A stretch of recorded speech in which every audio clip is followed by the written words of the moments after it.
Welcome. It's a Thursday, not quite to the weekend, but we're getting there. We're inching ever closer. Good to have you. I'm feeling it a little bit today.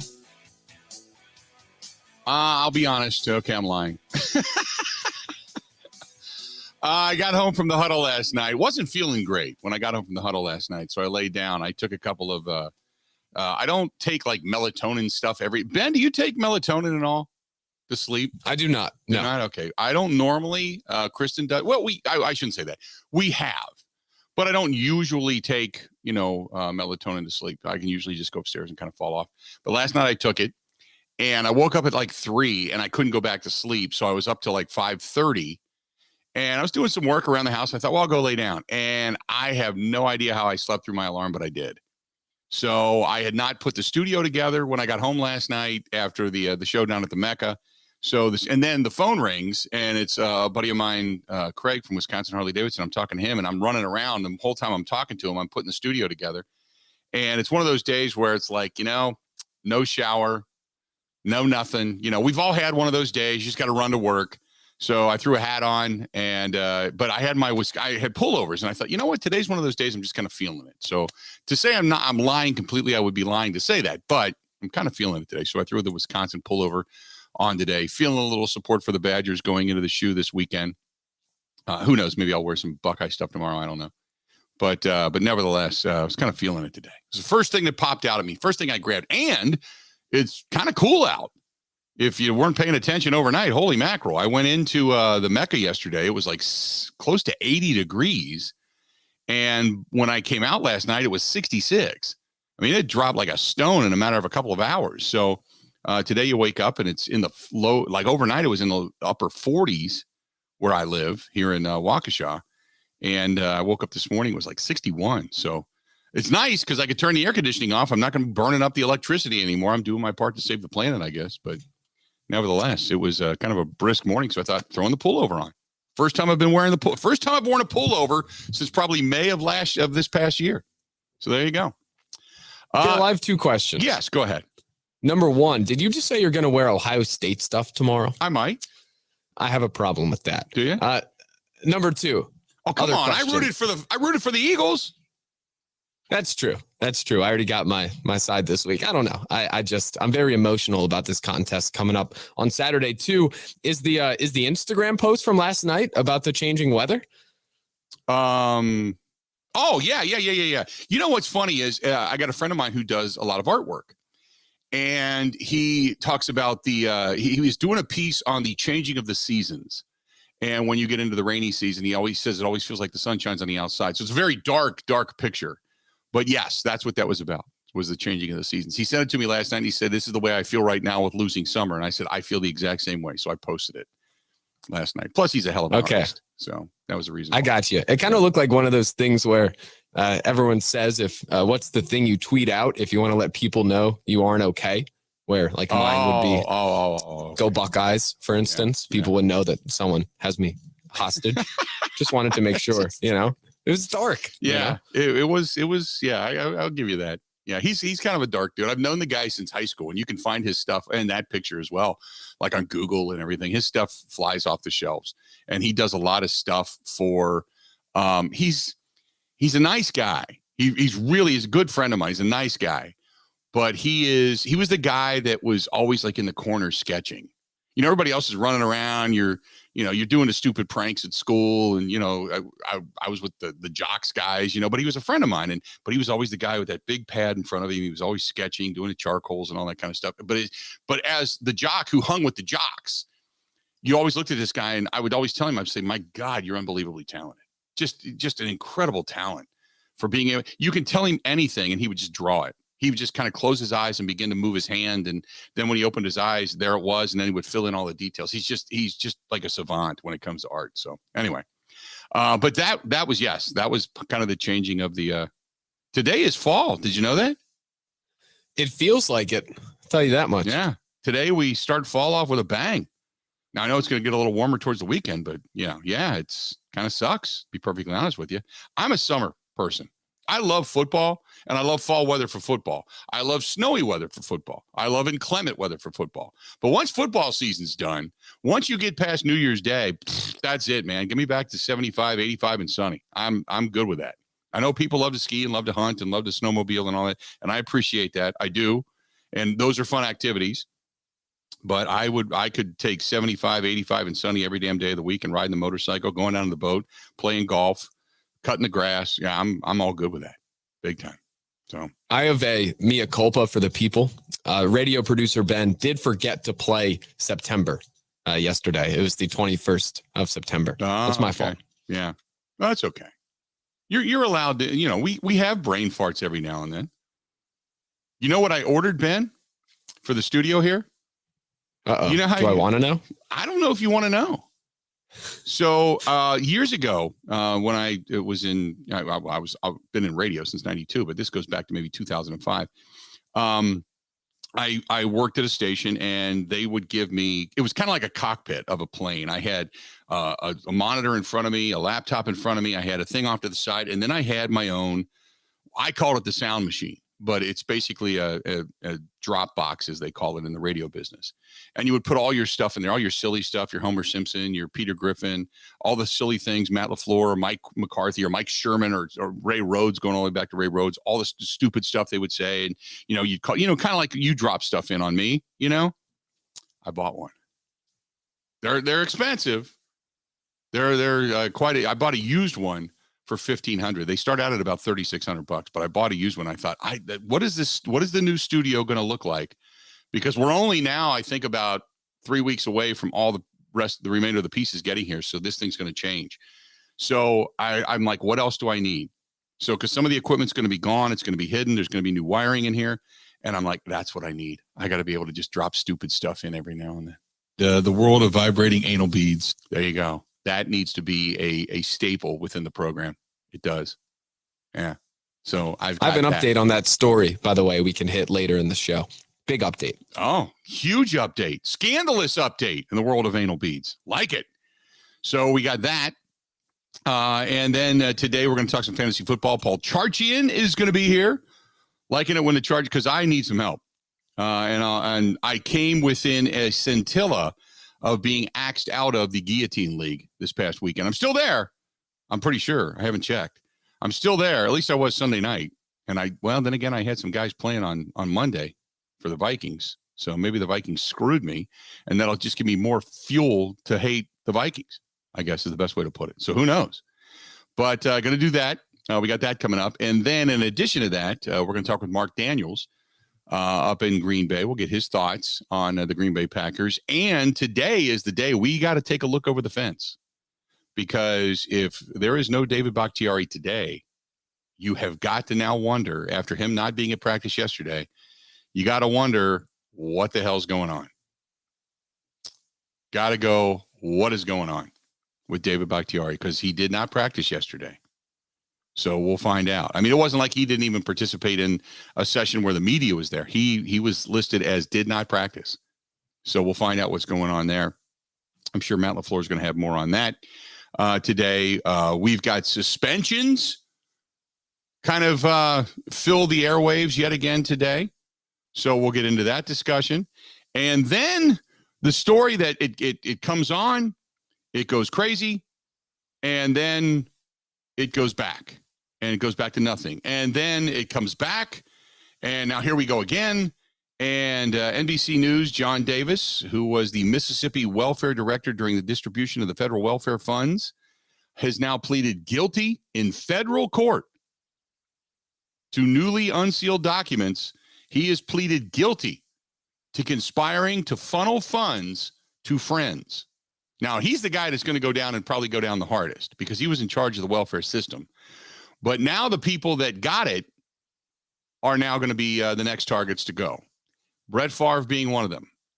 And I read a follow-up to this morning. The text messages, which is going to become key evidence in all of this, against Brett Favre, they say they don't give the specifics. Now, we saw a glimpse of them in the news article originally when all this came out, but they say they are extremely damning. Extremely damning. Now, I don't know if that means for the guy that gave him the money, to Brett Favre. I don't know. But when you're scamming the welfare system and you're taking away from charities and such, that's the hammer falls harder. And for those that are in charge and have or celebrity, the hammer can fall even harder for them. So we shall see. We'll wait and see what actually happens and all of that. But that came out today. So anyway, a lot of different stuff going on. In the meantime, the concern for David Bakhtiari continues to grow. And I am stemming the tide by simply saying, as I stated last night, and I'm going to state it again here today, the story is a big story because why? As many of you like to say, the media is making it a big story. And it's true. We are. You're talking about a Pro Bowl caliber left tackle who had a knee injury almost now 2 years ago, who has not yet been able to come back and play meaningful football, less than 30 snaps in 2 years. And every time it seems like he's ready to go, there's another setback. And you also ask yourself why, if these this is going to be game number 3. You figured he'd be back this week. So we'll find, this could all be a moot point if he's back at practice today. But after not appearing yesterday at practice, doing the walkthrough only on Friday, not participating on Thursday, you're kind of wondering, what's up? So the question then becomes, let's just say hypothetically now, if this plays out this way, if David Bakhtiari does not come back, okay, let's say he doesn't come back. I don't know if it hurts much, but the question would be, why then, if he just was not ready? Okay, he's just not ready. He's trying. You give him credit for that, but he's just not ready. If he's not ready, why in the hell is he on the roster and taking up a roster spot? Now you got to say, are you keeping him on the roster because he's Aaron Rodgers' buddy? We got 2 guys who, Randall Cobb can contribute, but are there better slot receivers out there? Has he stunted the growth of one Amari Rodgers? Because Amari Rodgers really hasn't had much of a shot at all for certain reasons. Then again, maybe it's just Amari Rodgers' talent level isn't there. We're not there every day. But you start to go, you know what? Are we littering a team with friends or quality players? And if you're doing it for the friendship and for the massage of the ego that is, that's not the way to go. Then you kind of look at it and you go, maybe the team is kind of being held hostage in a certain direction by the wants and needs of Aaron Rodgers. However, I don't mind that. I know, but you got to ask that question. But I don't mind it. It's the same thing the Bucs do. Why do the Bucs bring in Thanasis? Right? Remember all of that talk about you got to do whatever Giannis wants, otherwise he's going to leave and Milwaukee's going to become irrelevant? It's the same thing. Same situation, right? So you can scream and yell about it. You can be upset about it. You can think this isn't right. But in the long run, you're probably going, it's better than not having the quarterback. It's better than not having Giannis. Sure stuff is. So you got to kind of wonder if David Bakhtiari is going to be able to fulfill that roster spot. So hopefully he's back at practice today. We shall see. Hopefully. I'm rooting for David Bakhtiari. I want him to come back. I want him to play like he was able to play. And if he is, and him and Elton Jenkins both return to form, say by game 6 or 7, down the stretch, this team can become a juggernaut. I believe that. And then it also frees up the passing game, which involves Robert Tonyan and company and Josiah DeGuara and such even more. You have more options. And while you may not have the downfield capability that you once had, you still have a lot of options and guys that can go out and spread the ball around, that you can spread the ball around to. So it's not a bad thing. But I want David Bakhtiari back for that reason. Selfishly. I'm sure Aaron Rodgers does too, because it changes the playbook. It changes what you can and can't do. But let's be honest. Josh Nijman played an entire season last year and did it admirably. What are we screaming about? Right? What are we screaming about? Josh Nijman's got the job.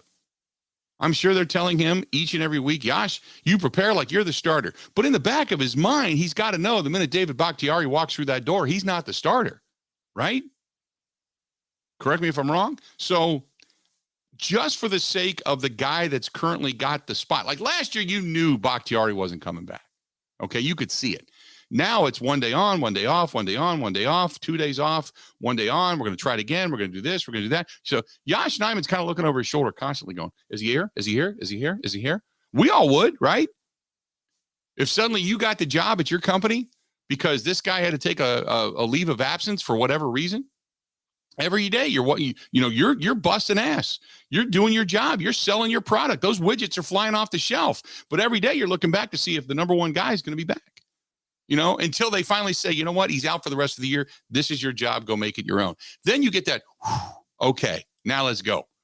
So I'm wondering if there is any kind of an effect on Yash Nyman with all of this. Maybe I'm going too deep. Maybe I'm too analytical in all of this, but I think about this kind of stuff. When I'm laying awake at night and I can't sleep, this is the kind of stuff I think about. Let's do this. We're going to step away, take a quick break. We're going to come back. A lot more to get to. Great night last night down at the Mecca Sports Bar and Grill. Compliments of our friends at Bud Light, the official beer sponsor of the Bill Michaels Sports Talk Network. We'll be back right after this. Covering Wisconsin sports like a blanket. This is the Bill Michaels Show on the Wisconsin Sports Zone Radio Network.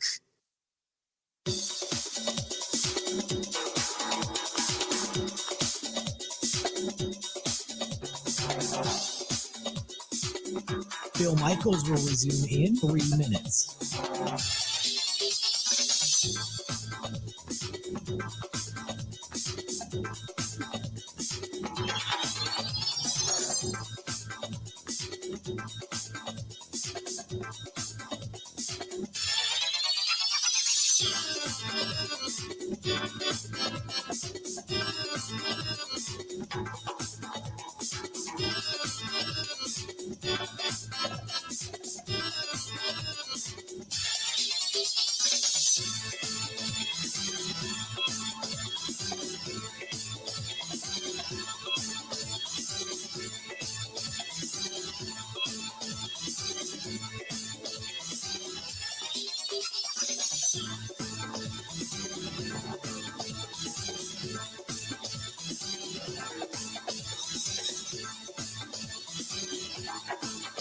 Bill Michaels will resume in 2 minutes.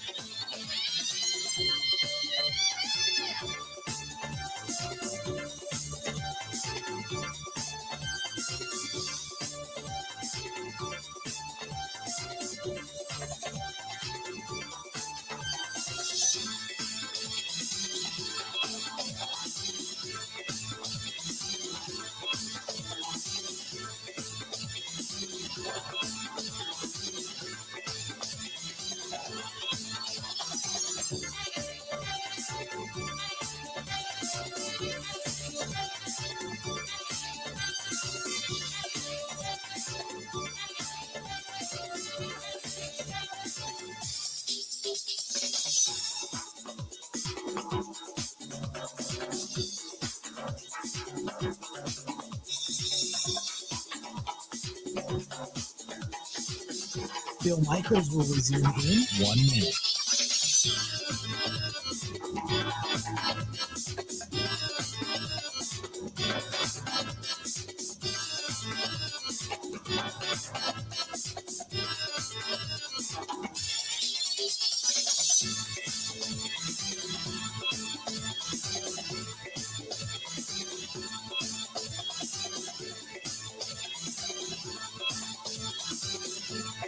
Bill Michaels will resume in 30 seconds.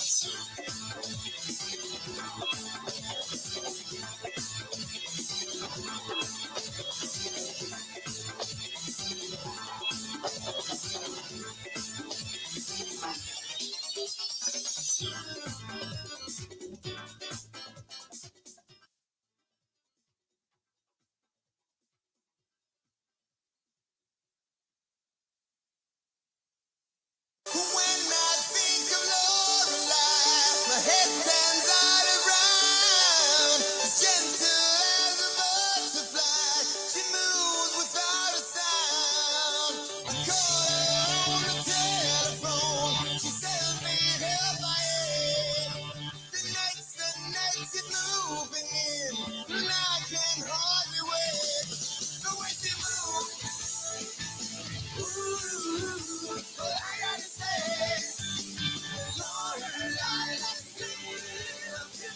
Welcome back to the program. If you're feeling adventurous, ready to go maybe off-road, off the grid, the Mountain Dew Pull Tab game from Quick Trip, you can be adventurous and possibly win that Winnebago Revel. You play the Mountain Dew Pull Tab game. It's at Quick Trip. Use your Quick Rewards app for a chance to win that fully equipped 4-wheel drive Winnebago Revel. How about that? Extra plays you can get simply by going in and buying yourself a Mountain Dew Energy, Bubbler, Muscle Milk, Evolve beverages right there with your Quick Rewards card, and the adventure begins where the pavement ends, as they say, my friends. Stop into Quick Trip, get yourself some extra opportunities, and don't forget your Mountain Dew products on the way out. Good stuff from our friends over there at Quick Trip. That would not be a bad prize to win. Got to pay the taxes on it, which is also a little steep, but that's okay because you get basically a $150,000, $200,000 vehicle for what, 30, 40 grand? Take that in a heartbeat. Damn straight. Do that. This is from Eric, who says, if David Bakhtiari cannot play, can they rework his contract? Well, you can rework the contract, but basically the guaranteed money is the guaranteed money. Once you sign it, regardless of what happens, the guaranteed money is the guaranteed money. That's why players do this. And that's why teams, they're so reluctant to do this. Imagine now if you're, say, let's look at the Cleveland Browns. They gave everything guaranteed to Deshaun Watson. If he comes back game one and breaks his knee and is never able to really play again, they're on the hook for all of that money. That's why football teams are reluctant to give fully guaranteed contracts. Because once you sign it, you owe it. Like Major League Baseball. That's part of the problem with baseball. You look at a guy like Christian Yelich. It's not, $200 million and $100 million guarantee. So if they wanted to get out of this contract in the next 2 years, they could. No. All of that's guaranteed. Same thing with Deshaun Watson. So with David Bakhtiari, they can rework the deal, absolutely. But the guaranteed money is the guaranteed money. And you can't get around that. You can kick it down the road a little bit, but what you don't want to do, and this is one of the things that the Packers are kind of leery of, is, you look at Bakhtiari's dead cap money. So let's say this year, they after this season, they wanted to cut him loose. This year, his cap hit is $13.4 million. But next year, it's $30 million. So if he can't play this year, technically after this season, they can cut him loose. And they'll still owe him $23 million next year. 23.131 to be exact. They'll still owe him 23, but opposed to the 29, technically they would save $6 million on the cap. So if you want to cut him loose, this would be the year to do it. If he can't play and can't return to form, now they can restructure that deal and extend it out by a year or two and give him a little bit more money but less guaranteed, so to speak. And then you kind of go from there. But if you decide that by 2025, you want to keep him around, because I think he becomes an unrestricted free agent after 2024. So if that's what you want to do, you can do that. But this year they owe him 13.4. Next year, it's $29 million they're going to be paying to him. And I can almost guarantee you that ain't happening. They're either going to restructure that deal or they're going to cut him loose, because going on 2 years with a knee injury and the inability to come back, that's not gonna fly, especially when you're going to make close to $30 million as a left tackle. Ain't happening, because he makes 29 next year. I think he's like $32 or $33 million a year after that. Yeah, it's David Bakhtiari to get his gauge. He's going to need to come back, prove himself if he's going to get another contract somewhere. So 877-867-1670. Want to hit us up? Feel free. You can find us over on Twitter as well, at Bill_Michaels, at Bill_Michaels. You can also find us on the Facebook fan page. Watch the program there. Watch it over on YouTube. Go to youtube.com. Subscribe there, absolutely free. The show will pop up for you. Kind of easy to go. Go to youtube.com/Bill Michaels Show. All three words, put them all together, and you can find us and just click subscribe, and we'll pop up, if you want to watch the program, and then kind of go from there. There's Twitch TV. There's, like I mentioned, Twitter And then you can always drop us an email. And don't forget, you can always get the program on Spotify, on Instagram, or Spotify, Apple iTunes, and Google Podcasts. And you can follow us over on Instagram as well.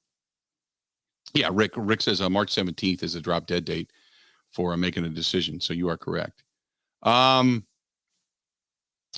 Complicated Fella says, what player would you put on the roster to replace Bakhtiari that has more benefit than not?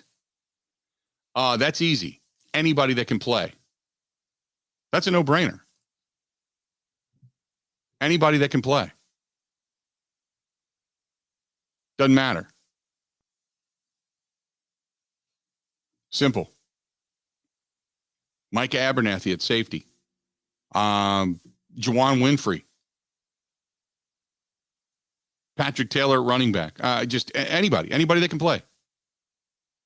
Anybody that I saw make any kind of an impact play in the preseason is who I would put on the roster. Because when you got a guy that can't play, anybody that can play, that could go in a pinch, would be beneficial to your team rather than somebody that's stressed on the sidelines who cannot play.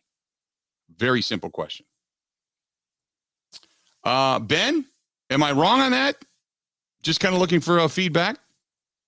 No, not at all. Especially special teams have been fine so far. I would say pretty an enjoyable part of the team, but anybody that can fill in those roles. I think about Tyler Goodson too, so you don't have to play Amari Rodgers at running back in a pinch. Yep. Many Packer fans, I'm sure, would point to Danny Etling and say he is the next coming at quarterback. Maybe that's the route you go. But yes, anybody that can play. Yeah, anybody that can play, man. Anybody. 877-867-1670, 867-16. By the way, Rick says, what about the 6'8" tackle? He's already there. Caleb Jones, they already brought back. Caleb Jones is listed as the backup left tackle on the depth chart. Excuse me. He's already there. That's a mountain of a human being. But yeah, with David Bakhtiari not playing right now, not practicing. And again, maybe today he practices and all is right with the world. This whole discussion becomes nothing more than screaming fire in a crowded theater if he comes back and he can play and suddenly he's back on the field this weekend. This whole conversation is completely moot. But we'll see. See what he can do. This is from Kyle. Kyle says, hey, unit, love the discussion regarding David Bakhtiari. My friends and I were talking about this last night. What if Bakhtiari can come back, but he doesn't play well? Then what? If he goes 5 or 6 or even 7 games into the season and still looks bad and Aaron Rodgers is getting beat up, do you see Rodgers turning on Bakhtiari and talking about getting hit too much then? No, not at all. Not a bit. I don't see that at all. I think if he comes back and he just isn't the same, I think, first of all, if your franchise is getting drilled, you go to the franchise and you say, hey, look, we got an issue here and you know it, we know it. What do you want to do? And maybe Rodgers talks to Bakhtiari. Now, again, this is all completely hypothetical. And you don't really want to cross that bridge until you actually come upon the bridge. But if that were to happen and he just wasn't the guy, I think Bakhtiari, being the guy that he is, would know it. And he probably would just say, you know what, I got to walk away. I'm not ready. I can't, knowing Bakhtiari, I mean, let's be honest. Rodgers officiated his marriage. This is not like it's just a left tackle and a quarterback position. These guys are good friends. Sometimes you can talk to your good friend about, hey, man, we got to do this. Sometimes you can't. Sometimes that news coming from you is not easy. You can break up a friendship. So maybe Rodgers decides, you know what, you guys handle it. I understand it. It's not that it has my blessing. It's just, but I understand it. Maybe you go in that direction. But I got to think that Bakhtiari would say to Aaron, man, I'm sorry, dude, I'm just not getting it done. And Rodgers is either going to say, what do you want to do? Or hang in there, man, you'll get it. One of the two. Because if you're a guy that you know your buddy ain't getting it done and he ain't ever going to get it done. That's always what I've said to friends, family, whatever, when I say you're in a tough situation. What does your gut tell you? What do you want to do? And most of the time they'll say, my gut tells me keep fighting, keep plugging away. But my head is telling me the reality is I can't do it. And then I'll say, give it a little while longer, give it a shot. And if you just, at that point, you've done everything you can. If you can lay your head on your pillow at night and say, I've done everything I can, then you can sleep easy. It'll still eat at you that you couldn't get the job done, but you can sleep easy knowing you tried. And maybe that's the conversation that's then had. But that's a really great question, Kyle. A really great question. 877-867-1670. Hit us up. Be glad to chat with you. Got a lot of good stuff today. A lot of good people coming out today, too. Hang in there. We got a whole lot more of the Bill Michaels Show. This portion of it brought to you by our friends at Pella Windows and Doors of Wisconsin. Tomorrow morning, by the time we go on the air, the new door will be mostly installed. I'm going to take some video of that. I can't wait. Got the new patio door. The script came to me today.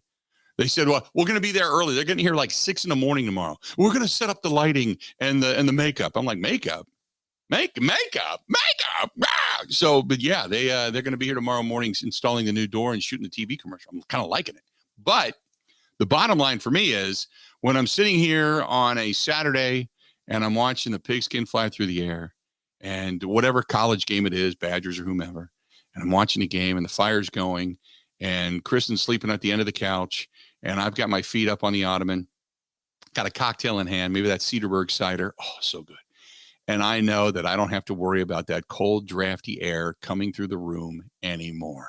Fire going in the fireplace. It's so good.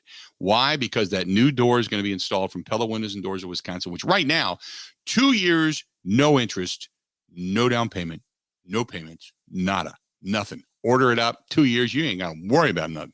You know what I'm saying? Then all you got to do is start paying it off after that. How about that? What a way to go. That's Pella Windows and Doors of Wisconsin. Call them, 855-PELLA-WI, 855-PELLA-WI, or simply go to PellaWI.com. PellaWI.com. Whether it's the beautification of your home, the value of your home, or just like me, you want to make sure it's warm and toasty and the heat is in and the cold is out come wintertime. Damn straight. That's Pella Windows and Doors of Wisconsin. Stay tuned. More of the Bill Michaels Show next.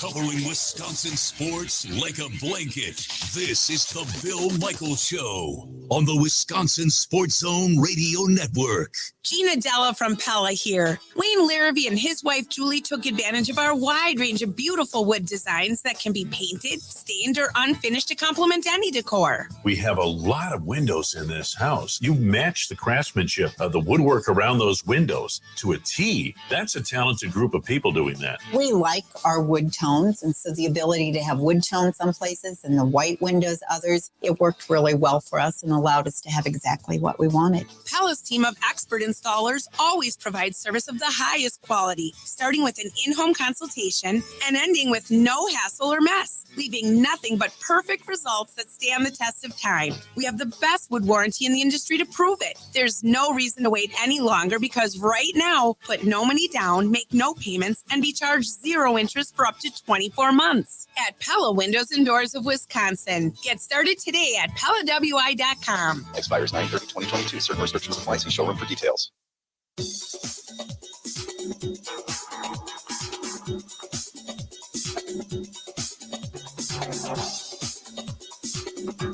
Bill Michaels will resume in 5 minutes.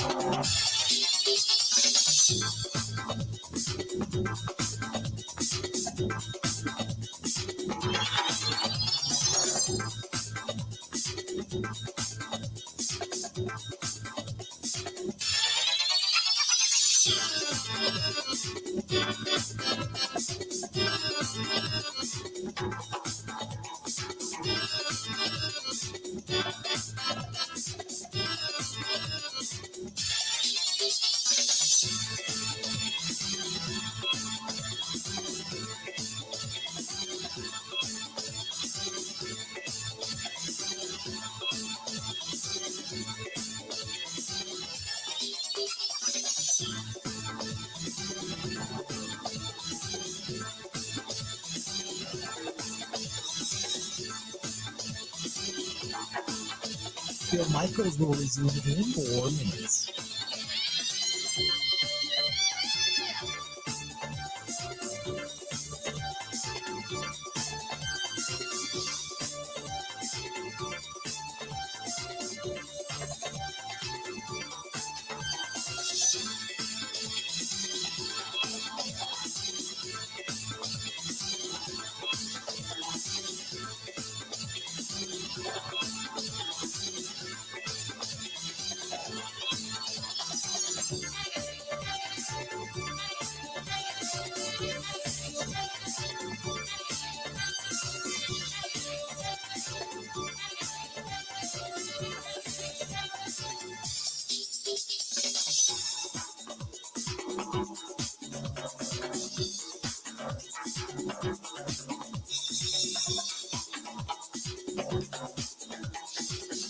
Bill Michaels will resume in 3 minutes.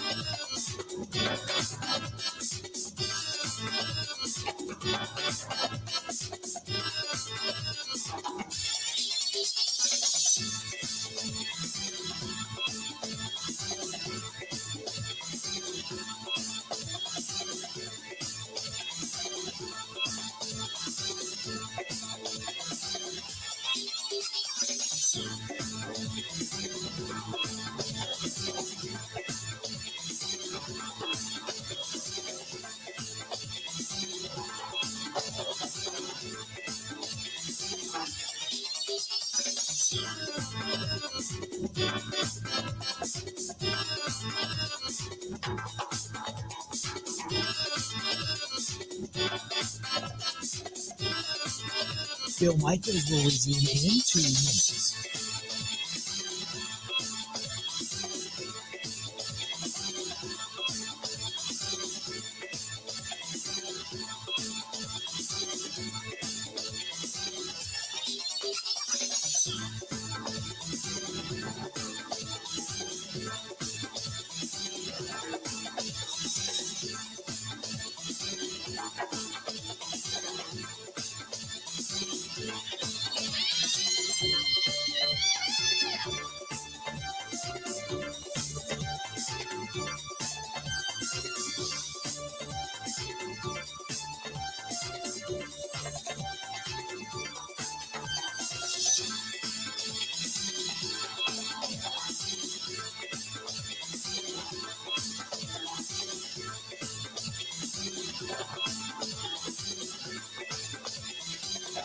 Bill Michaels will resume in 1 minute.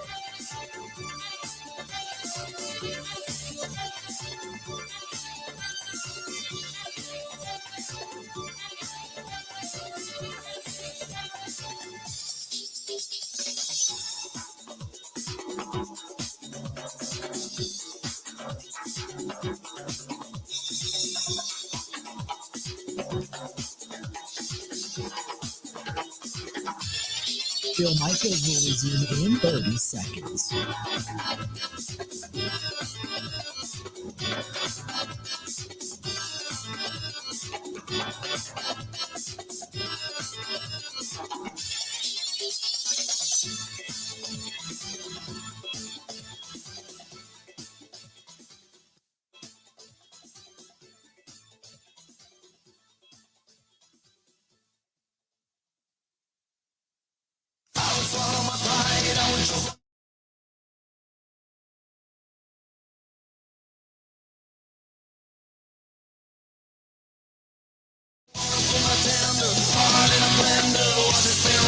How we looking?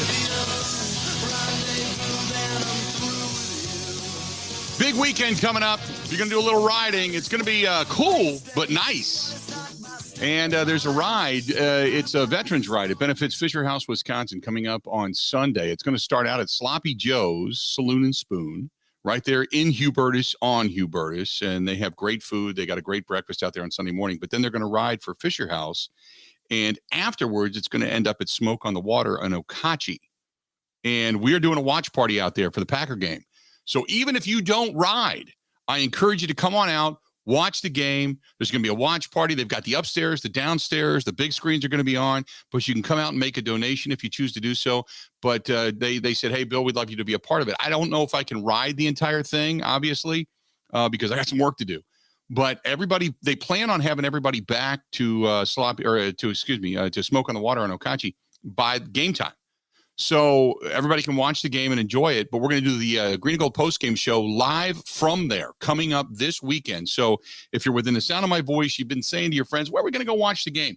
Please come out and join us. Come out and get some great food, good drinks. They got some smoked martinis, some smoked margaritas and such that they do out there that's really cool. But they got good food, and you can make a donation to Fisher House, Wisconsin. So please come on out and join us. Even if you don't, this is an opportunity for many of you who don't even ride motorcycles to come out and join us and just kind of hang out and watch the game. We would love to have you this coming Sunday. Smoke on the Water in Okauchee. Otherwise, if you want to ride the motorcycle ride, be at Sloppy Joe's Sunday morning, or just go find Sloppy Joe's over on the Facebook fan page, and you can track it down there as well. But really looking forward to it. Couple of different things. This one is from Chris, who said, I think Dave's career is over in Green Bay, unfortunately. Complicated fella said, did Bach go outside of Green Bay medical staff to get a second opinion or surgery? It wasn't all done by was it all done by the Packers staff? I don't know all the details. The first surgery was done, just like Elton Jenkins was, by the Packers staff. And then the second one was by Doc McKenzie. So I would assume the third one was as well. I don't know. But they have that right there in Titletown. They got Doc Andrews there. They, when you talk about knee surgeries, this is almost like, I hate to say cut and dry, but they've done so many of them there in Green Bay with Doc McKenzie and company that it's maybe you do seek a second opinion, much like, Zadarius Smith did. I don't know, but that's a great question. And I guess the insinuation of the question is, did the Packers staff screw something up? Or did they not do the job right? Or did they misdiagnose it? I guess. And that's only a question that David Bakhtiari could answer. I don't know. I do know the first couple, though, were done in Green Bay. That I do know. The third one I have not, and we can ask Mike Clemens on that because maybe Mike heard something, but that I don't 100% know. That's a really good question. My assumption is knee injuries are knee injuries. Every doctor and every team has done them, and they've probably done 50 of them. So I can't imagine this being something that would be unfamiliar in some way, shape, or form, or the complication is something that they haven't seen before, if you know what I mean. So 877-867-1670, 877-867-1670. The other piece of breaking news today that the Celtics head coach, Udoka, facing some discipline for an alleged improper consensual relationship with a female staffer, facing a significant suspension or other disciplinary action after violating the organization's guidelines. Now, this is their own self-imposed suspension. He's accused of engaging in an improper, intimate, and consensual relationship with a female member of the team's staff in violation of the franchise's code of conduct. And the discussions about the potential discipline, reportedly internal, do not involve the league at all. Now, remember, you've got the Phoenix Suns who are being sold because their owner has had all kinds of stupidity when it comes to the internal workings, everything from making passes at employees to the use of the N-word. I'm just Sarver, Robert Sarver, just a mess. And they had the investigation. Now he only owns 30% of the club, but he is the majority shareholder of the Phoenix Suns.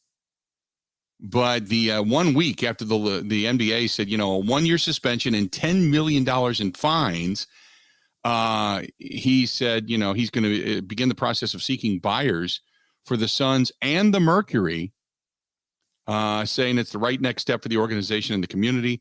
But he also said, that in today's what he thought would be a second chance and forgiving atmosphere, apparently it's not.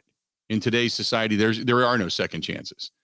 But the NBA last week, they released that 43-page report of an independent law firm's 10-month investigation, allegations of racism, misogyny, other workplace misconduct, all and among the most damning findings. There was 80,000 pages, by the way, of evidence, said that the N-word at least 5 times in repeating or perpetrating to repeat what a black person said, he kept using it, despite people around him who said, you can't do this. You can't use the N-word like this. He thought it was okay when you're quoting another black person. And they said, no, you can't continue that. And apparently people in the office complained about it. The fact that he was running around telling people this, almost taking pride in using the N-word. And then obviously some of the other sexual misconduct and such came about, but he is selling the team. So the NBA has got a couple of things going on, one league related, one non-league related, but it looks like the Boston Celtics have an issue on their hands. And I know a lot of companies are like that, where they don't allow those certain relationships within the building. And because it can cause problems, and you can lose good people over it. Think about it this way. If you have two people that they end up getting married, that's great. But suppose one person takes another job, then you lose two people out of your company. So there's a lot of companies that say, no, not going to do it. Not going to have you having fraternization, if you will, within companies. Others promote it to say, hey, look, if you're both harmonious, you both love coming to work, you're both going to be better employees, you're both going to be able to work together on certain projects and do certain things and take pride in your company together because you both want the company to succeed, because you both have your eggs in that same basket. Well, it depends on which side of the fence you look at it, I guess. But anyway, there you go. Let's do this. Step away, break, come back. More of the Bill Michaels Show next. Ready? This is the Bill Michaels Show on the Wisconsin Sports Zone Radio Network.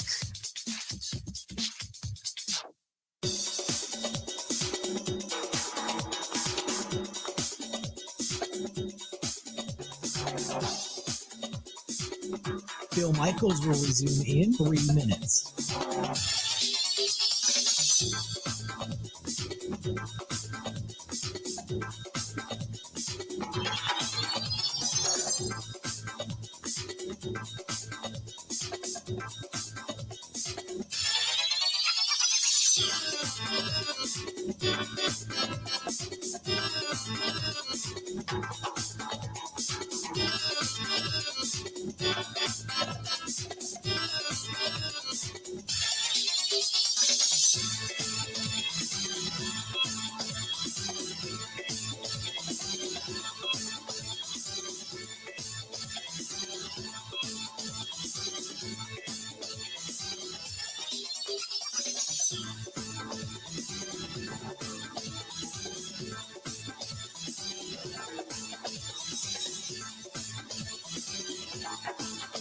Bill Michaels will resume in 2 minutes.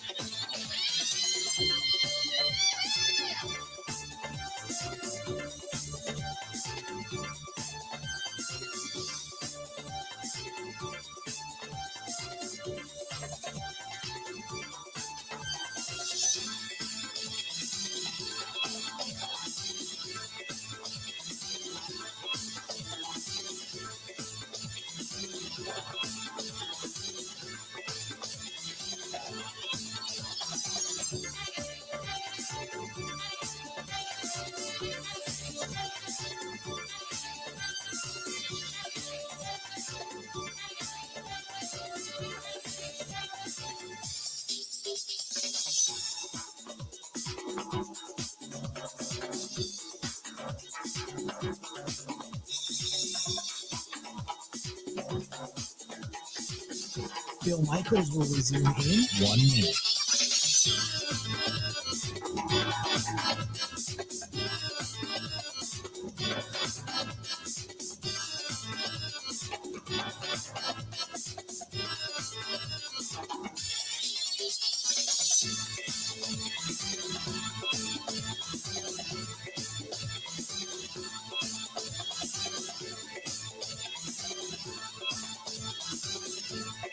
Bill Michaels will resume in 30 seconds.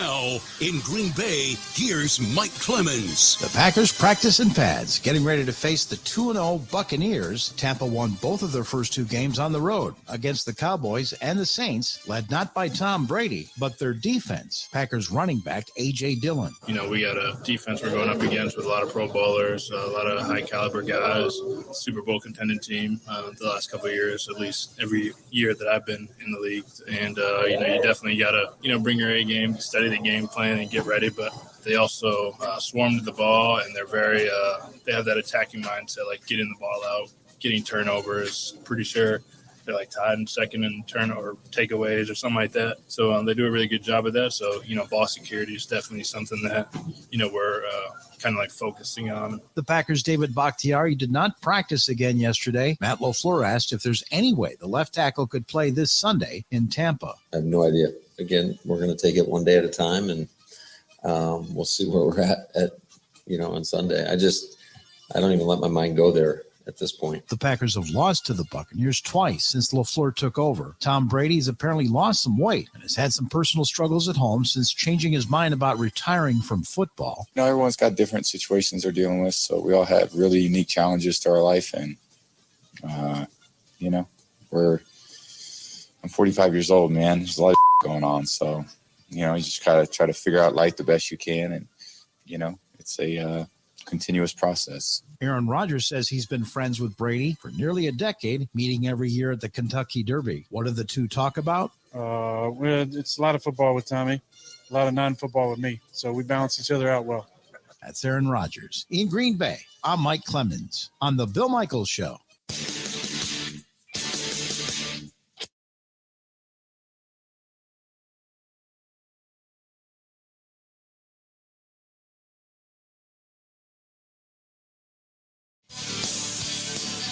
Welcome back. Our friends at Kane & Kane Jewelers, West Bend, some of the best jewelers and family-owned. Been around a long time and just good people. Andy Kane has the Buy Like a Guy segment, the podcast and such over on Instagram. You can follow him there, BUI, Buy Like a Guy. But just a terrific, it's an appointment-based place. It just, you got to go there. If you're looking for wedding rings, engagement rings, jewelry of any type, they have the Hearts on Fire diamond out there. There's just so much good stuff in that beautiful store right there in West Bend. Little West Bend, but it's worth the drive. Check out our friends at Kane, Koehn, Kane & Kane Jewelers. Go to Kane & Kane Jewelers or go to Buy Like a Guy over on Instagram. This is from Anthony, and he raised a good point, so I put it over on the Facebook fan page, and I'll post it again over on Twitter as well. But as a Green Bay Packers fan, going back to Kyle Griffin's report from NBC News, that John Davis, who was the Mississippi welfare director during the distribution of the federal welfare funds, that these funds were siphoned to certain prominent residents, including Brett Favre. This guy is pleading guilty this morning in federal court, basically stealing money from the federal welfare system and giving it to friends, allegedly, according to, including Favre, just because. Just to do certain things, or they just had this apparently this money scheme is what they said. So I asked the question, and Anthony asked me, so I thought, you know what's a really good question?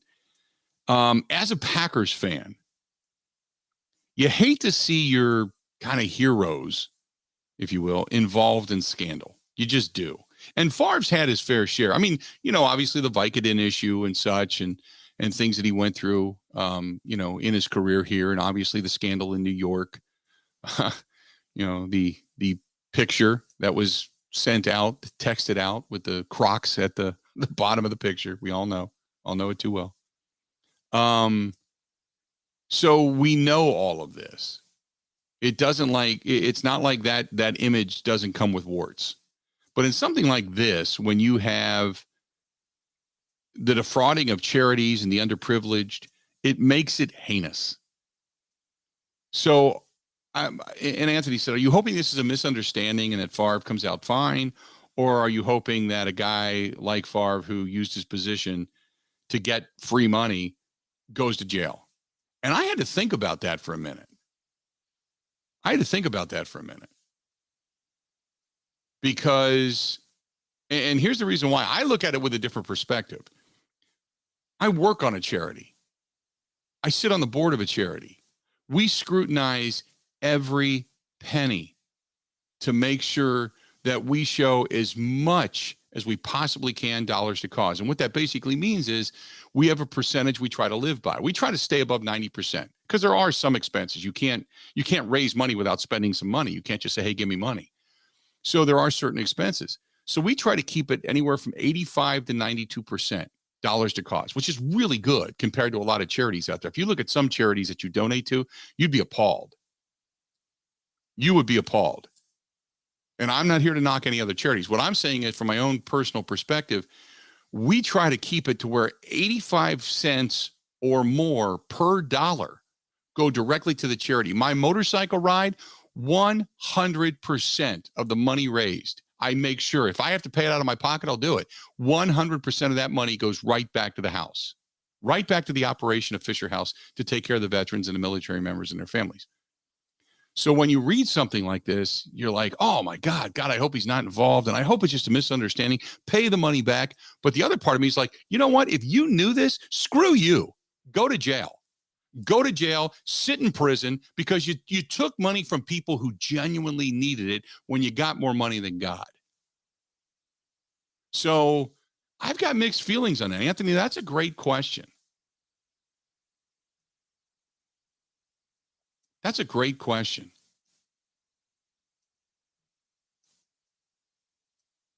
So we'll talk a little bit about that. But I just, not that I want to make it, any kind of a bully pulpit or anything like that, but I just, I think it's rather interesting. Bleacher Report has some stuff on this too, going all the way back to September 13th. Can kind of put that out there, but that's a question that makes me look internally at my own gut and go, oh God. 1 hour down, a lot more to go. Going to talk some fantasy football coming up here in about an hour from now. Stay tuned for Paul Charchian, and Mark Daniel's going to be here as well. Got a lot to get to. Hang in there. Whole lot more of the Bill Michaels Show coming up right after this.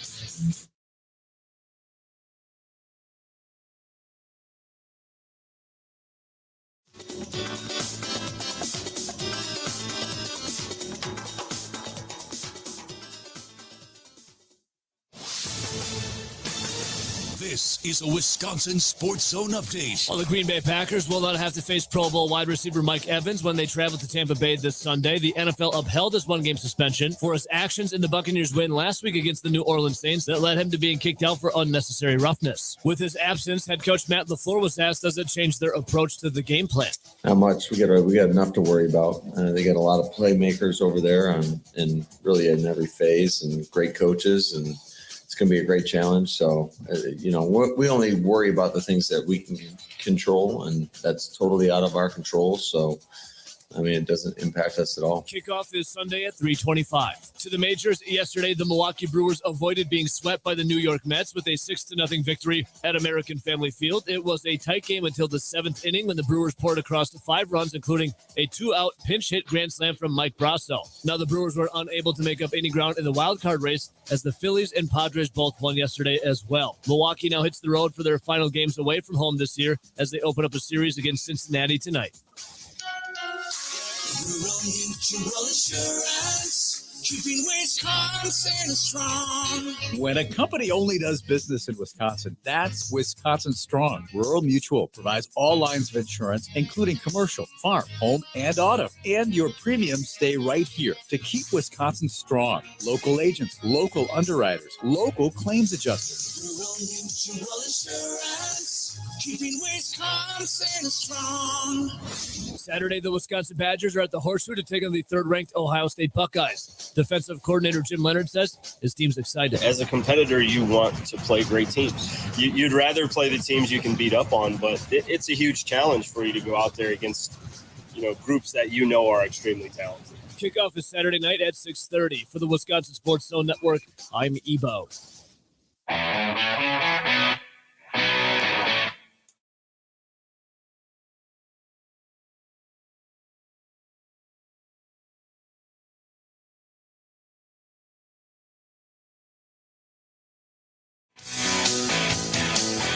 you want to hit us up, phone number 877-867-1670, 877-867-1670. You can find us on Twitter at Bill_Michaels, at Bill_Michaels. Find us over on the Facebook fan page. Go to facebook.com/The Bill Michaels Show. YouTube and Twitch TV, Bill Michaels Show.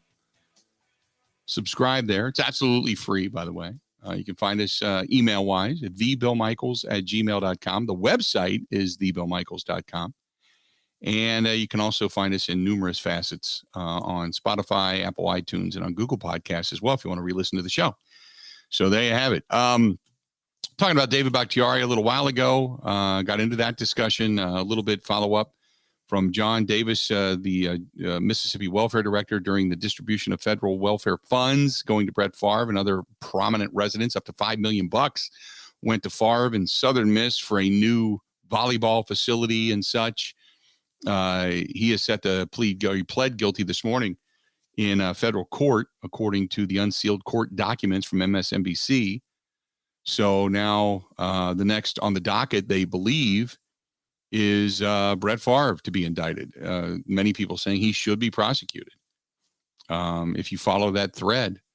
So a lot of people want, when you talk about people that have money, stealing more money, or at least allegedly stealing more money, man, oh man, people want your head on a stick and they want to watch you bleed out. So we'll kind of pay attention to that. It was interesting because, and Ben, you just sent this to me, Bleacher Report on this particular story. It said the newly released evidence shows Brett Favre and former Mississippi Governor Phil Bryant diverted $5 million of the state's welfare funds to construct a new volleyball arena for Southern Miss. And in the text messages, now these are allegedly from Favre and between Nancy New, I'm not quite sure who that is, but it says, if you were to pay me, is there any way the media can find out where this money came from and how much? Response, no, we never have that information publicized. I understand you being uneasy about that, though. Let's see what happens on Monday with when the conversation with some of the folks at Southern. Maybe it's going to click with them, hopefully. Okay, thanks, Favre says. Wow, just got off the phone with Phil Bryant. He's on board. We're going to get this done. Awesome. I needed to hear that for sure. That's from Favre. So that was the back and forth where Favre said, hey, look, I don't want the media to find out about this. And there's some other damning texts in there that said, I want my $2 million, and a couple of the other ones. And I think that was more personal than it was for the Southern Miss facility. There was other things that were documented that said, clearly, some of the people that were involved in these conversations knew what was going on. Now, whether it's actually Favre or not, I don't know. But that was some of the things that were being stated. So it brought up the question. And Anthony, who had sent me an email prior to, said, how do you feel about that? And I said, you know what? I got to post that. Because as somebody who works on a charity, you heard me in the last hour say, I take a lot of pride in making sure that, along with the other board members on Fisher House, Wisconsin, that over 90% of all the money raised, 90 cents per dollar, 85 cents per dollar, whatever that mark is, depending on what your expenses are for that particular year, it all goes to the charity. None of us get paid. We don't have executors and such. We're all volunteers. You have some expense. You have to pay printing and you have to pay certain costs, and you do invest your money, and there's investment firms and such that make sure that you guard your money and you grow the money and you continue to make sure that that house, regardless of what we do over the next 5 to 10 years, will always be sustainable for those military members and their families and the veterans. You want to make sure that that is well guarded. Where some charities, they'll give 10, 15% of that money to the charity and the rest of it goes towards executive expense. That's wrong, man. That's wrong. I don't care who you are. That's wrong. So anyway, I just said, I don't know. I don't know how I feel about all of this. So I put it out there for Packers fans, and I just posted it just moments ago. So if you want to chime in, you can over there. We'll read some of that stuff coming up a little bit later on in the program. What else do we have here? Complicated fella. You know what? You're right. He says, what do you think of the dumbasses saying that Runyon's dad ruled against Evans to help the Packers? Do people realize they are saying that Runyon's dad is a professional and would make unethical decisions? Well,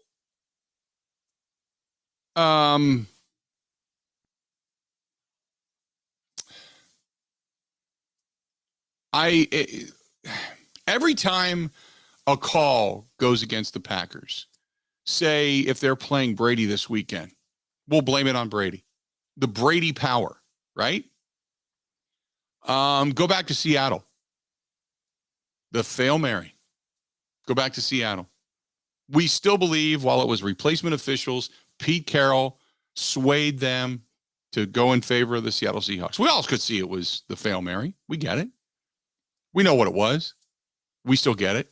But we still blame Pete Carroll and the officials. It is the nature of every fan base to blame everybody else. There are certain things that certainly smell fishy. Abso-freaking-lutely. And sometimes, and this is the one thing the commissioners and Roger Goodell has had to deal with quite a bit, not so much with David Stearns, but he has had his own issues. But go back to the issues when LeBron had come out and made some comments against China. And then the NBA, who wanted to back their players, well, we're going to back our guys. And finally, David Stearns had to, because China was going to shut down the NBA overseas. And then finally, David Stearns had to step in and realize that the mere appearance of impropriety will cast you in a negative light, regardless of what you've done. So if John Runyon's dad was the sole proprietor of that decision and had it based upon no one else's opinion, no one else's authority, then you would say, you know what? The mere appearance of impropriety should have me remove myself from this decision-making process. But the bottom line is, those who have the conspiracy theory in the back of their mind, they're going to say, well, it doesn't matter because he handpicked the guy who made the decision. So he told him what to do. So, let him scream. Let him scream. Brett says, Bill, not to mention you worked with Irv Favre all of those years. Yeah, Irv had told me, many things. There was at one point where the marriage was not good between Brett and Deanna, and Deanna kind of, we'll just say, put things right. And Irv had told me, he said, there's a couple of times where they all looked at Brett and said, you can't be doing this. And he thought he could. And then Deanna said, I'm putting the clamps down. This is done. And Irv said, had it not been for Deanna doing certain things and putting her foot down and being the strong one in the relationship, that Brett could have ended up in some trouble with certain people, certain things that went on that, I don't know how to put this. I don't want to get too deep into the weeds here, but there were certain details, certain things that went on that Irv said, I'm glad Deanna did what she did. Because Brett was the kind of guy that just goes along with it or instigates stuff, or just as the good old boy network goes. And he was glad that Deanna did what she did. Put it that way. If that makes sense.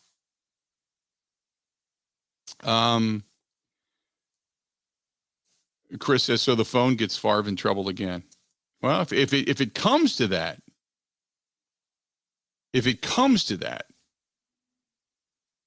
then yeah, it'd be kind of dumb to be putting that into writing. I've always said, if now there's certain people you trust, your wife, girlfriends, to a certain extent, really close friends, you'll say things. Okay. You'll put stuff in writing, but once you hit send, really it's out there for everybody to see. So I've always said, be very, very careful, and you get into a relationship where the old adage is you can bare your soul and the other person basically uses it as daggers. In other words, you'll tell all your secrets and your regrets and your heartache, and then the person you tell it to turns right around and uses it against you.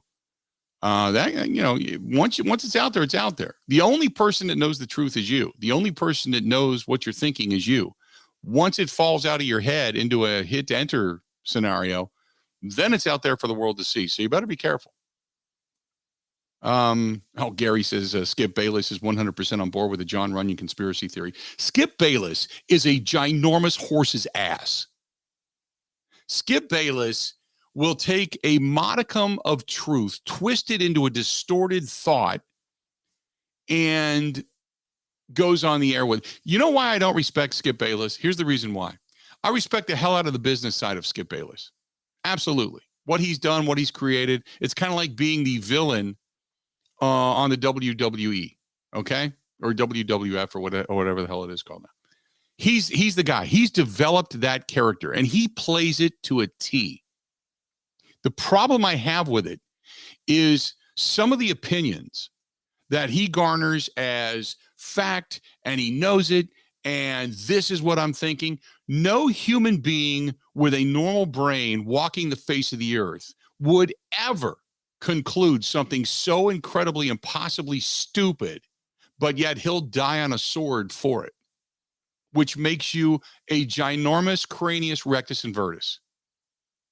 That's the problem I have with Skip Bayless. I worked with a guy one time when I was first starting out in the business who, doing sports talk radio, who I really, really, really admired. He just was so good. He could light the phones up and get people's conversation. He was so fun to listen to.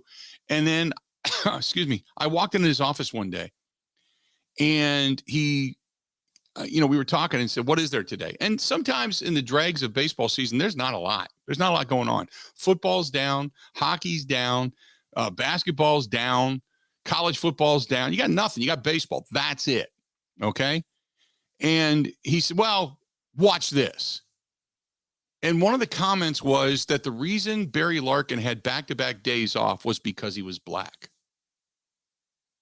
And I went, what? He said, oh, I don't light the phones up. That's what we're here to do, is entertain and light the phones up. But it was based upon nothing. It was based upon just a blasphemous theory to do nothing but to incite. That's what Skip Bayless is. I still, to this day, will never forget that conversation. And I always thought I would rather be boring than incite on the basis of race or anything else for that matter, just to make the phones ring. And that's Skip Bayless. He says stuff just to make people go crazy. And that's the reason he's the ginormous horse's ass that he is. That's it. There's a lot of people. There's a lot of people that are out there like that, and they get clickbait, and they give a lot of people like, well, I don't want to say like me, but a lot of people in the business a bad name as the quote media, because, and I do air quotes on radio, what a dumbass I am, but because they have nothing. They have nothing intellectual to contribute to a situation, to a discussion, other than the incitement to put themselves at the center of the attention. That's it. He also does have the weirdest placed microwave I've ever seen.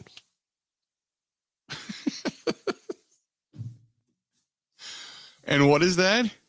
Do you remember that? Am I talking into the ether? There was one time when the Cowboys, I hate the Cowboys, so I like watching him melt down when the Cowboys lose. Right. So he was throwing away his Cowboys jersey, and he had one of those foot pedal trash cans that was kind of low, which, made sense. And then his microwave was literally at waist high above the trash can. It was so weird. I don't know. I've been thinking about it for 2 years. Every time he says something, I think about his microwave. Well, the best possible scenario would be, now let me take it a step deeper here, Ben. The best possible scenario would be that that's where he throws his refuse away of any type. But when he's doing it, he is making hot pockets consistently, which would then cause the microwave waves, beams, whatever, waist high, to completely make his junk sterile, so that creature never produces again. That would be my hope. I would think that causes cancer or something bad, right? Oh, maybe he's a tri-nut. Who knows? We don't know. But I would hope that with the waist high microwave, that he completely makes his junk useless. That would be the best case scenario. So, I will give him this, though. The guy's as fit can be. You ever talk to him? I've never sat down and like had a long discussion with him. There was, I think we were in Phoenix at the Super Bowl, and he came over, and Stephen A. Smith came on the show, and Stephen A. Smith sat down with me, and he drives you nuts, but he's a genuine dude, and I can appreciate that. Like a lot like Jason Whitlock. Jason Whitlock makes me think, but Stephen A. Smith could come over and charm you to death. So anyway, long story short, Stephen A. Smith is there, and here comes Skip Bayless. And this is still when they were together. So here comes Skip, came over, and it's like you get chills, like the devil's walking up on you. It's like, oh my God, here come Beelzebub. I just, so he walked over, talked for a minute, was really a genuinely in that moment in time, a nice guy. And then he left, and Stephen A. said, yeah, I said, where's he off to? Because he was dressed like he just was like heading off to the gym. He said, no, he's probably going for a run. He's going to climb a mountain or something. The guy does it every day. He's like a fitness machine. And so I respected the hell out of him for his work ethic and what he does. And he says, but that's where he gets his crazy ideas. He goes and works out. As he's working out, he's starting to write this stuff down. He keeps a pad of paper with him. He writes all these crazy thoughts down.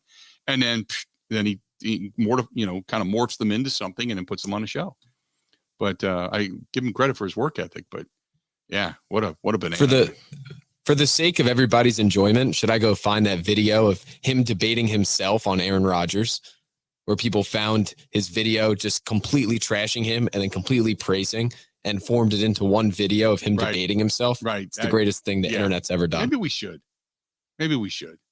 Just to kind of, disparage the myth that is, But yeah, he's that kind of guy. And so when opinions like that came up and when you talk about stuff like that, it was kind of like, yeah, just Skip Bayless, now getting into other people like Rush Limbaugh and stuff. I don't know. I don't pay attention to the political aspect of things. I do know that the thing that I admire most about both of those guys is the empire they built, because they took a lot of pride. They stuck to their guns and did what they did, even though I don't agree with how they got there from point A to point B.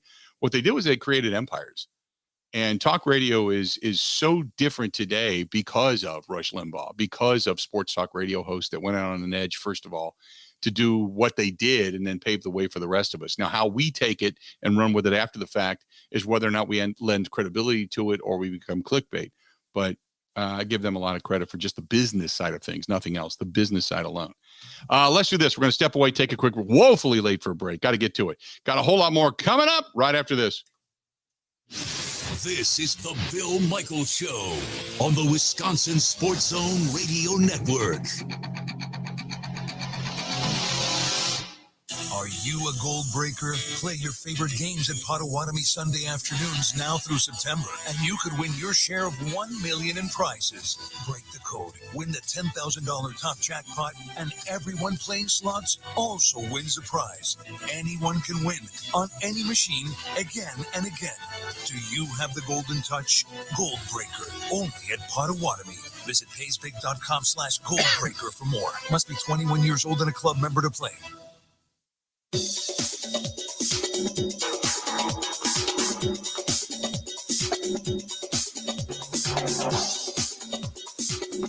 Bill Michaels will resume in 3 minutes.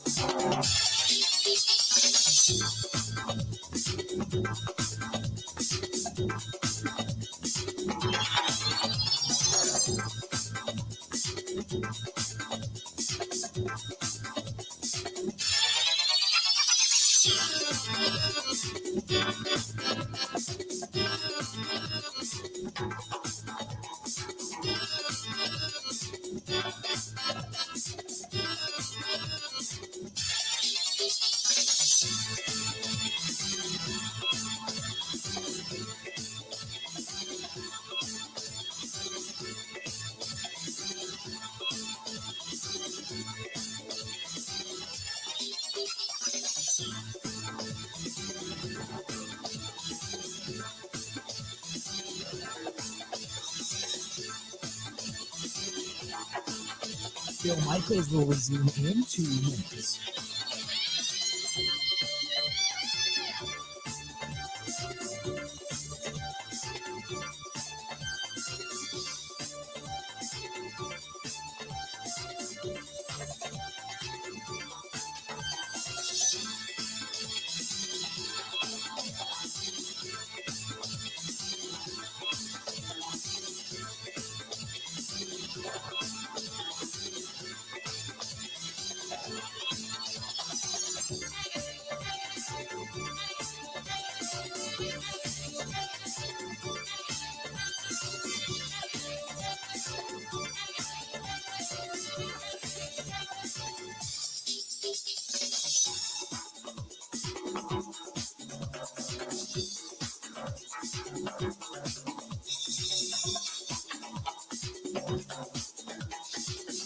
Bill Michaels will resume in 1 minute.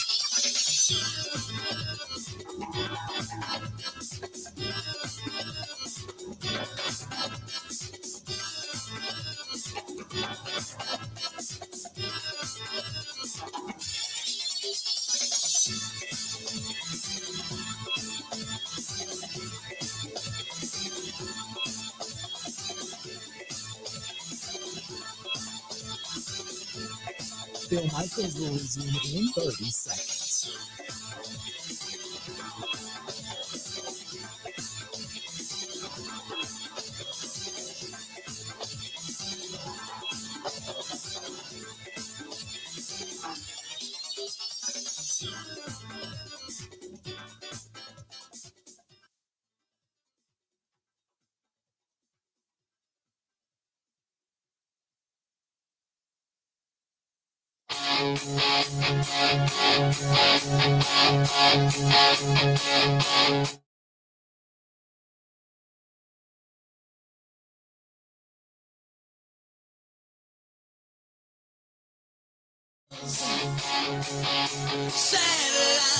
Welcome back. Good to have you. You know, one of the benefits, Ben, of working here in the studio at the house and doing the show, not only is it centrally located and with all the travel and such that we do, so I can get out and get on the road and move around and such. But when things come to the house, the security cameras go off and I can see on the monitors what's, coming up, if somebody's just turning around in the driveway or whatever. So during the break, my camera went off and I'm like, well, who's this? Oh my God, it arrived. Did you see the picture I just posted? No, find it now. I just arrived. I'm giddy.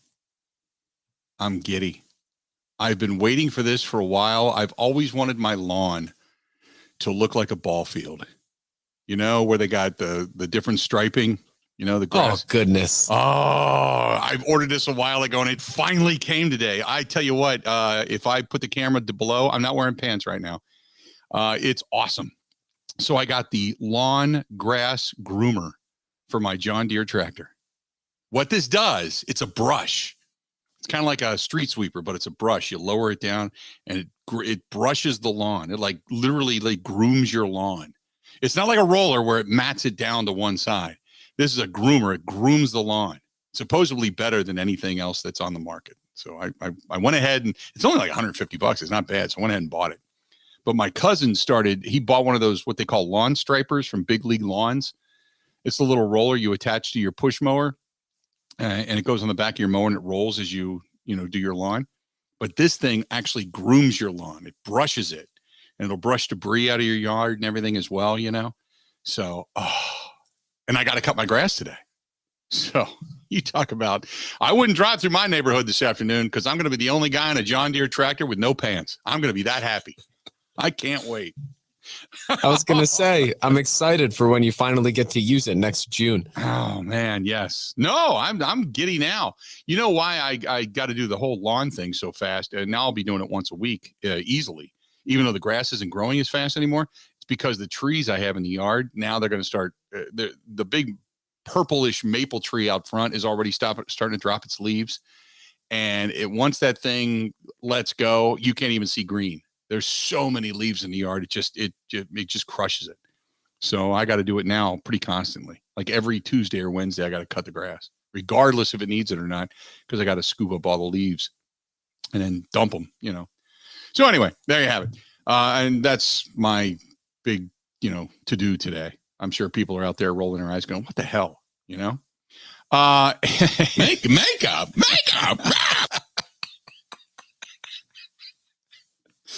Oh, God. 877-867-1670. You want to hit us up. Feel free. Give us a shout. Give us a buzz. This is from Mark, who says, Aaron Rodgers, Tom Brady going at one another. Wouldn't it be ironic if this turned out to be a battle of the defenses? I think it is. To be quite honest with you. I think it is a big deal. I think it is going to be one in the trenches. By the way, Greg Allman, not Greg Allman, but Greg Allman, he covers the Buccaneers for The Athletic. He just tweeted out that Donovan Smith, the big tackle for the Buccaneers, practicing today. Now, he was listed as doubtful for this game, but he's practicing today with a brace on that right elbow. So if he can go, that's a big deal on the offensive front to protect Tom Brady. Did not, however, see Chris Godwin or Julio Jones at practice. Other players listed on the report was Leonard Fournette, Miller, Gage, Perriman, McCollum. They all seem fine. They're all there, but they're on the report. But the big news today was that Donovan Smith, their big tackle, he is back at practice today and trying to give it a go. There you go. But no Chris Godwin, no Julio Jones at practice, and obviously no Mike Evans. So, but with Leonard Fournette ailing somewhat, and then those three receivers not right now being a part of the arsenal for Tom Brady, makes things a little difficult. So 877-867-1670. You want to hit us up, do it. Going back to the Tom Brady, Aaron Rodgers things, wouldn't it be ironic if it was a battle that was won by the defenses? I've said that all along. I think this is going to be a game that's won in the trenches defensively, because it is going to be, if you're Tampa Bay, you don't have to double anybody. So your concentration becomes man-to-man on the outside or zone coverage and stuff the run. Stop the run game. Stop the dynamic duo that is Aaron Jones and A.J. Dillon. Stop them. That's what you're right now looking to do.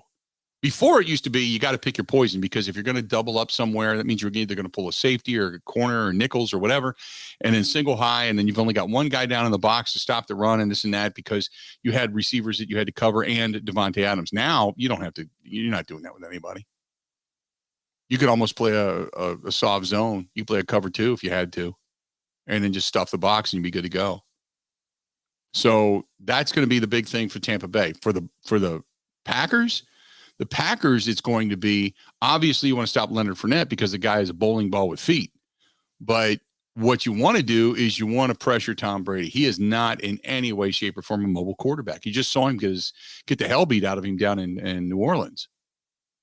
They came after him. Now, he made him pay with the weaponry that he had, but if you can get to him, you can get some errant throws out of him.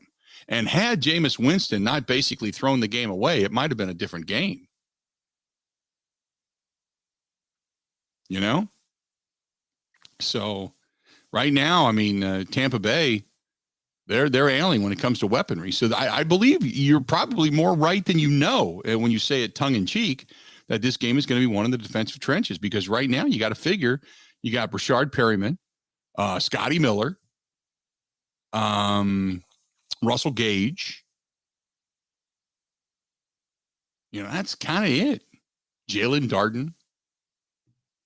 You don't have a lot. Akeem Hicks is pretty much out for this game, you would assume. You know, so they don't have a lot of dudes, man. They just signed Cole Beasley to the practice squad. Does he then get elevated to the roster right away? We'll have to wait and see. But yeah, I think you're more right than you know. This game is going to be one of the defensive trenches. For the first time in a long time, when did we say, hey, man, we've got to look for the defense to do this, not the offense? It's not going to be the matchup of Devontae Adams downfield or Aaron Rodgers has to do this or this or this. It's going to be the defense has to get Tom Brady off his mark. If they do, they're going to win the game. They can force him into maybe an errant throw, get a couple of 3-and-outs, give him some frustration, give the offense some confidence. The better the defense plays, the easier it is as a play caller to say, you know what, maybe we can take a couple of shots. Let's take a couple of risks, see what happens. If they pay off, there's huge payoffs because our defense is playing really well. So this is a game, I think, when you sit right down and go, okay, this is where I think the game is going to be won. I believe you're absolutely right. I think it's going to be one in the trenches. 877-867-1670. Top of the hour. Start getting your fantasy football questions in. Paul Charchian is going to be joining us. The Charch is back for yet another week of fantasy football, and we're going to bring it all to you. So if you got questions, you got thoughts, go ahead and give it. This portion of the program brought to you by our friends at New Mound Medical, treating guys with ED all over the state of Wisconsin and well beyond the borders.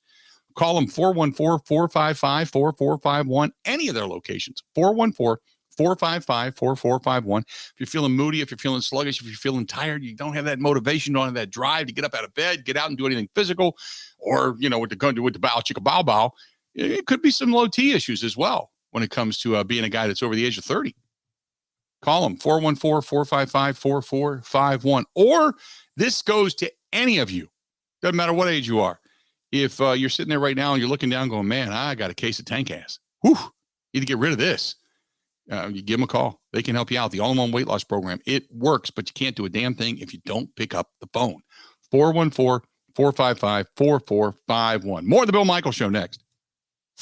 Covering Wisconsin sports like a blanket. This is the Bill Michaels Show on the Wisconsin Sports Zone Radio Network. Wisconsin isn't snobby, snooty, or pretentious. It's Midwestern charm at its finest. And that's exactly what Forgotten Fire Winery in Peshtigo is all about. Fun in a bottle without the attitude. You can find their full wine and cider lineup in their tasting room or in liquor and grocery stores throughout the state. The winery is a great place to get away for wine and cider tastings, great live music, and private events all year long. Remember, any time is a great time for Forgotten Fire wines and ciders. Wisconsin wine made from Wisconsin people.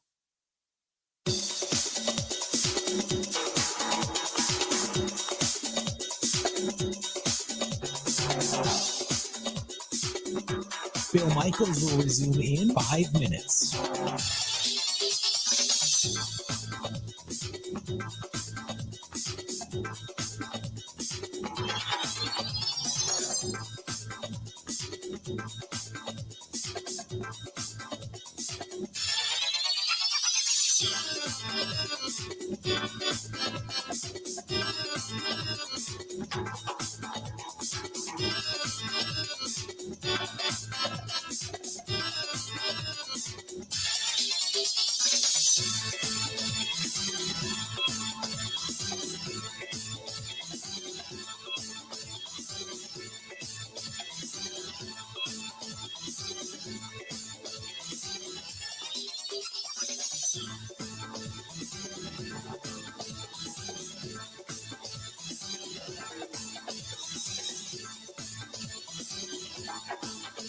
Bill Michaels will resume in 4 minutes.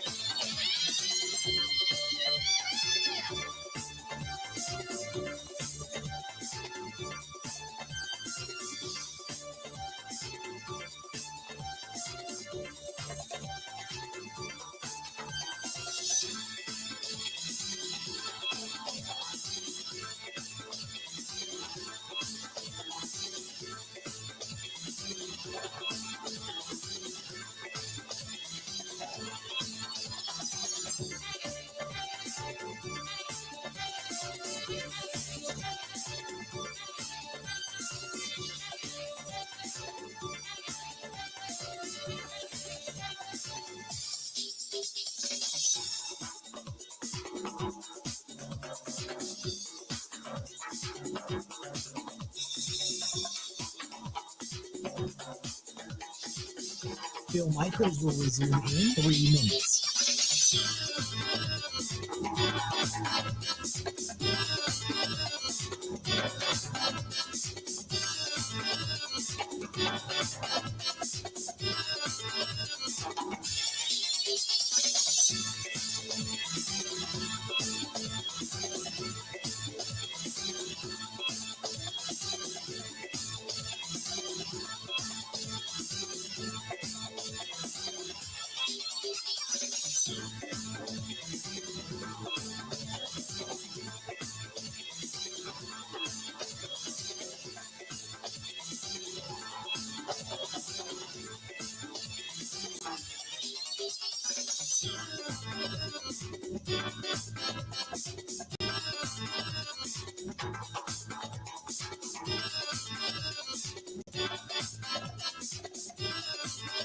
Bill Michaels will resume in 2 minutes.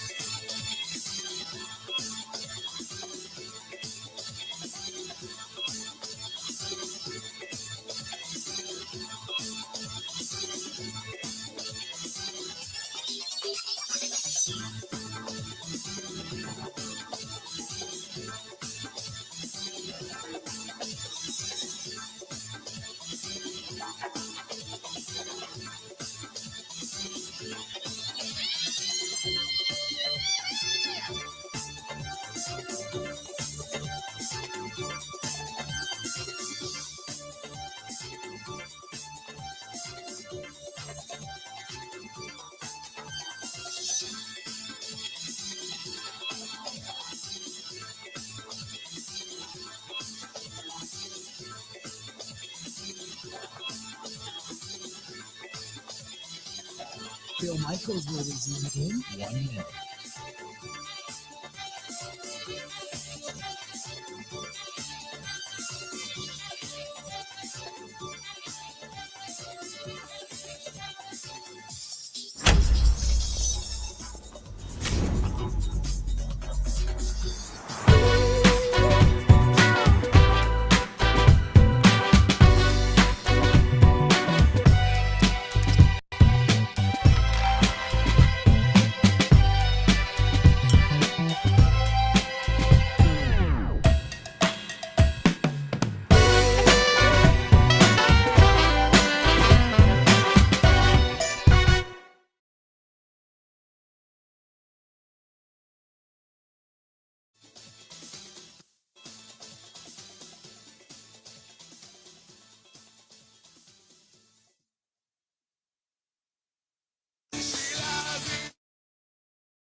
This portion of the program brought to you by our friends at Potawatomi Hotel Casino.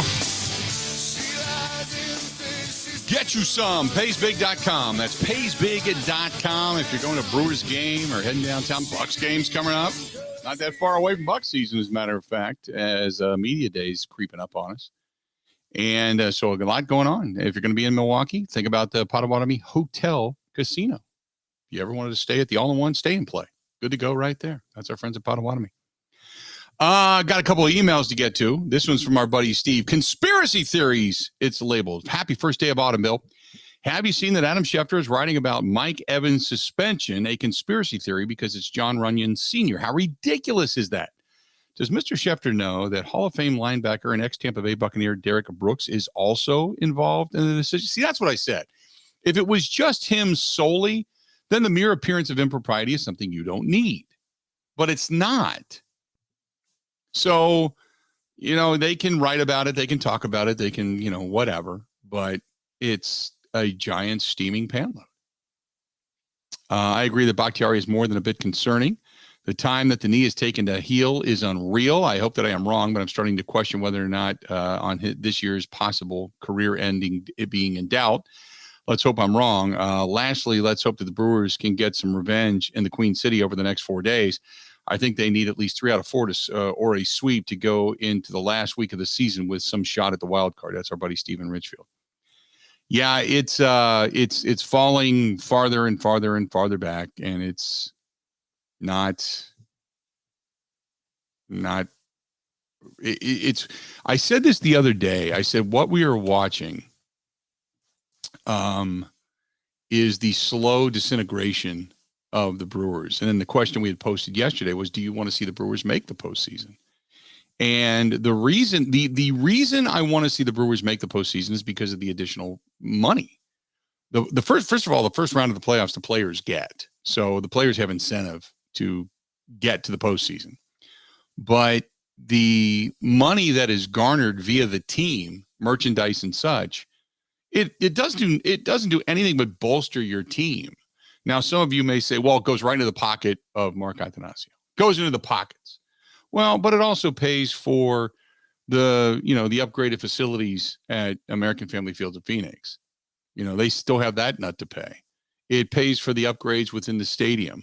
But ultimately, between you and I and the fence post, we all know that I don't care if they have great bathrooms or a draft beer choice of 36 different kinds. I don't care if the team's not winning, because I'm not going. I support the team in many different ways, but if the team's out of it come football season, I'm on my way. And a lot of you are the same way. Like, hey, after that Hader trade and everything just came crashing down, just look at the attendance. Just look at the attendance. It's gone down the tubes, man. Hey, does somebody want to hit Tank Bar up over on Twitter, please? And let him know that we spent a good portion of the program talking about it earlier, and he's a moron. Just thought I'd throw it out there. I figured I'd let you, ladies and gentlemen, go after people on Twitter for me. I don't have to do this every day. So anyway, it's to me, it's all about getting the merchandise, getting the money, getting the attendance. Obviously those dollars for a postseason game, and helping the team if it's spent right, and if it's spent. That's the big thing. I mean, there were teams out there that would just pocket it. Look at the Florida Marlins for years. They got accused of just taking the revenue share and pocketing the money. Until finally, they started to get investigated, them and the Pittsburgh Pirates. And Major League Baseball didn't do it publicly, didn't do it publicly. But basically behind closed doors leaned over and went, hey, you better knock it off, and you better start putting some money back into your team, back into some payroll, and doing some things to better yourself. Otherwise, we're gonna do some scolding here. And then they finally started to spend a little money, and that's finally when, really, even though it's been somewhat of a train wreck, when Derek Jeter and his group decided to buy in and start making deals. Now, it was unfortunate because what he did was cause a team to basically disintegrate before your very eyes, but at least something happened. But yeah, that's the only reason. If the Brewers are going to make the postseason, that's the reason I want them to make the postseason. Do I believe they can get hot and get some wins? They can get some wins. Are they going to win it all? No,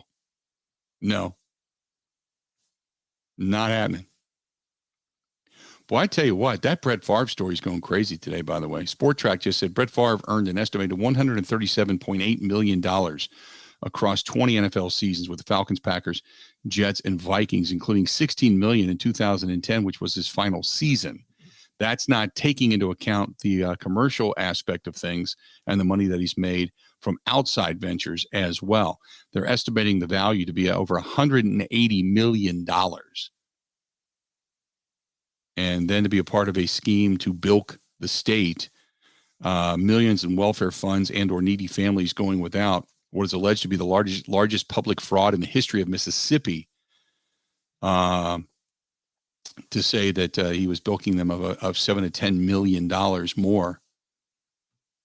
Boy, there's a lot of hammering going on out there, no doubt.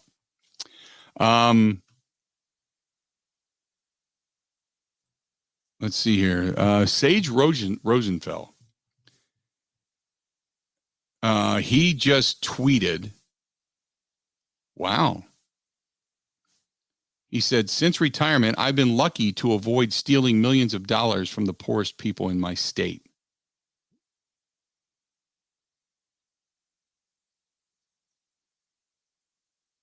Wow. NFL analyst, former 12-year NFL quarterback, GOAT of the preseason, as he calls himself.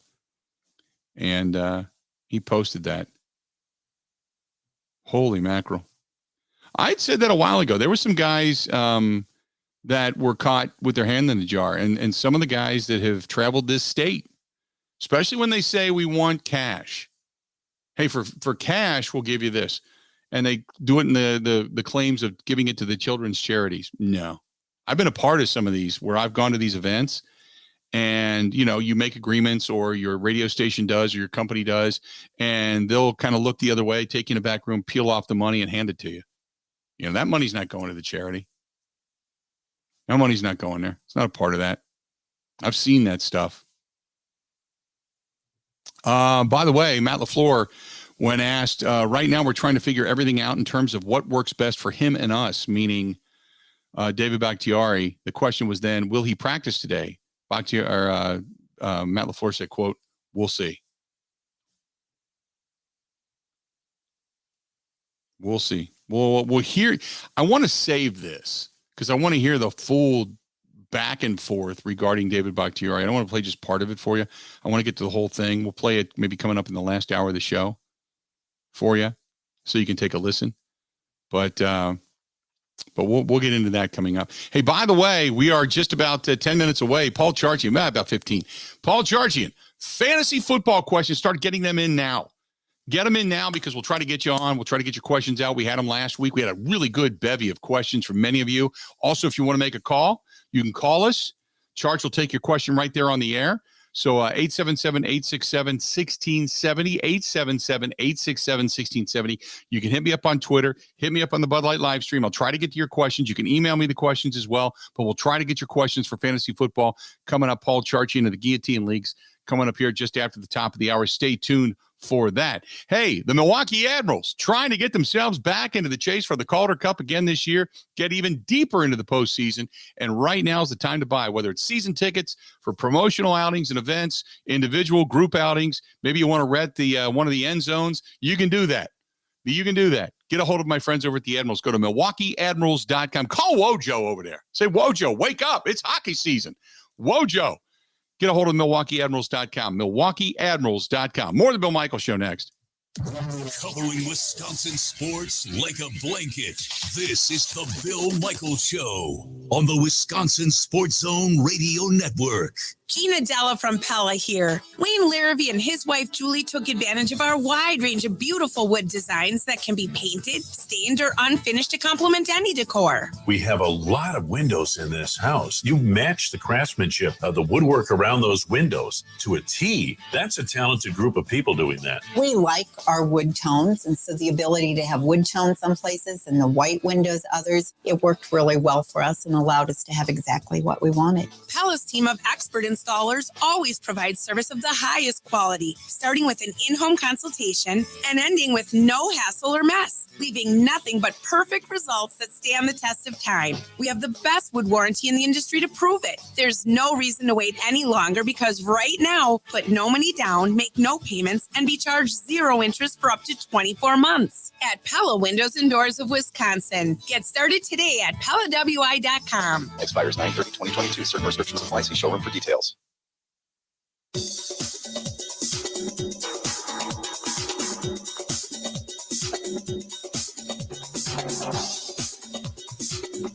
Bill Michaels will resume in 3 minutes.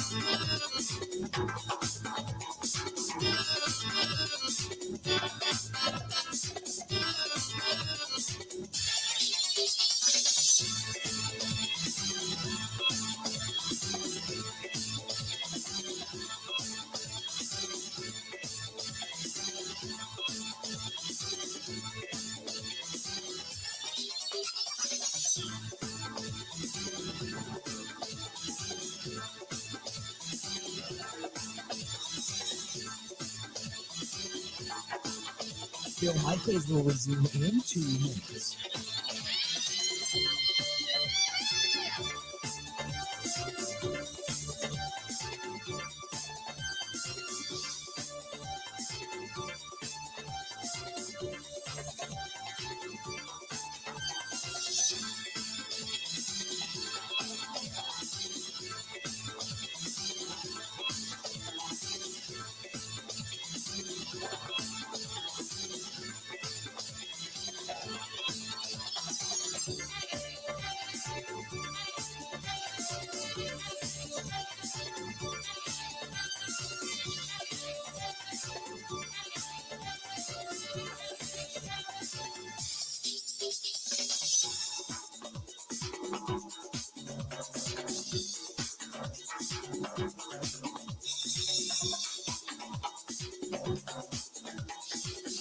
Bill Michaels will resume in 1 minute.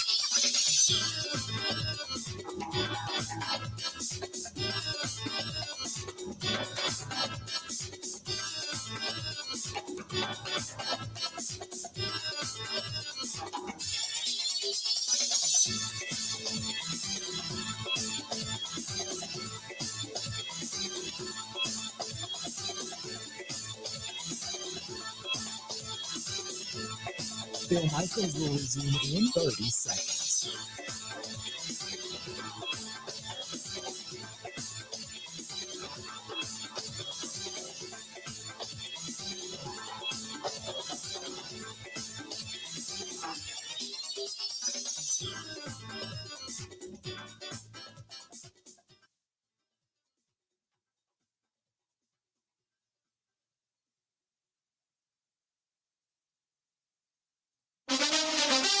Now, in Green Bay, here's Mike Clemens. It's the Packers and the Buccaneers Sunday in Tampa. The Bucs have a long list of injuries. Receivers Julio Jones and Chris Godwin with hamstring issues. Mike Evans' suspension was upheld after fights on Sunday with the Saints. But Matt LaFleur is more concerned about their defense, led by inside linebackers Devin White and Levante David. Obviously, there's just great team speed overall. The two backers inside are problems. They got two edge rushers that are problems. They got Vita Vea on the inside. I think the corners are really good. The safeties are obviously really good. And so it's just a complete defense. Do a great job of disguising, showing you one thing, and then next thing you know, they're blitzing on the snap, whatever it may be. Aaron Rodgers. Yeah, the defense is fantastic. You got two great guys inside. You got a great front, really solid, great back end, great guy calling it. Recipe for a lot of potential of stopping people consistently. They've been doing that this season. I think they're first in sacks and 6 turnovers they forced, 13 points, I believe, total. So they've really had a nice start to the season. The Buccaneers' Todd Bowles, a defensive coach, says he's impressed with the Packers' running backs, Aaron Jones and A.J. Dillon. Well, they both can do everything. Obviously, Aaron's faster. He plays wide out. He plays running back. He moves inside. He moves outside. He plays the slot. He does a lot of things great. He's very explosive when he catches the ball. And when he runs the ball, he can break it. And he can turn a 4-yard gain into a 60-yard gain. And AJ is just tough to bring down. You know, he's tough. Not only is he tough, he has very good feet. And he can catch the football as well. So those two, along with Aaron and the rest of the guys, you know, it's going to be a tough draw. That's Buccaneers head coach Todd Bowles. In Green Bay, I'm Mike Clemens on The Bill Michaels Show.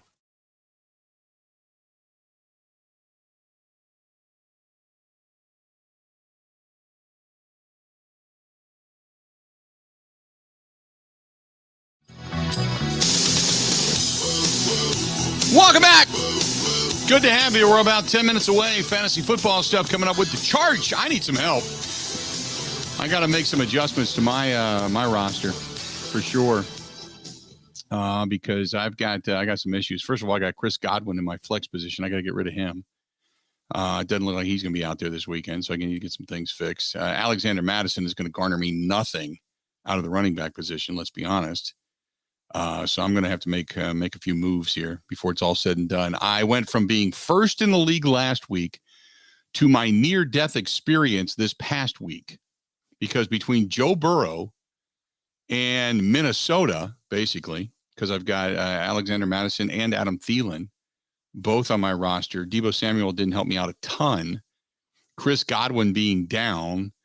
I still have Aaron Rodgers as my quarterback, but I'm going to have to probably put him up over Joe Burrow. I just think I'm going to need to move him.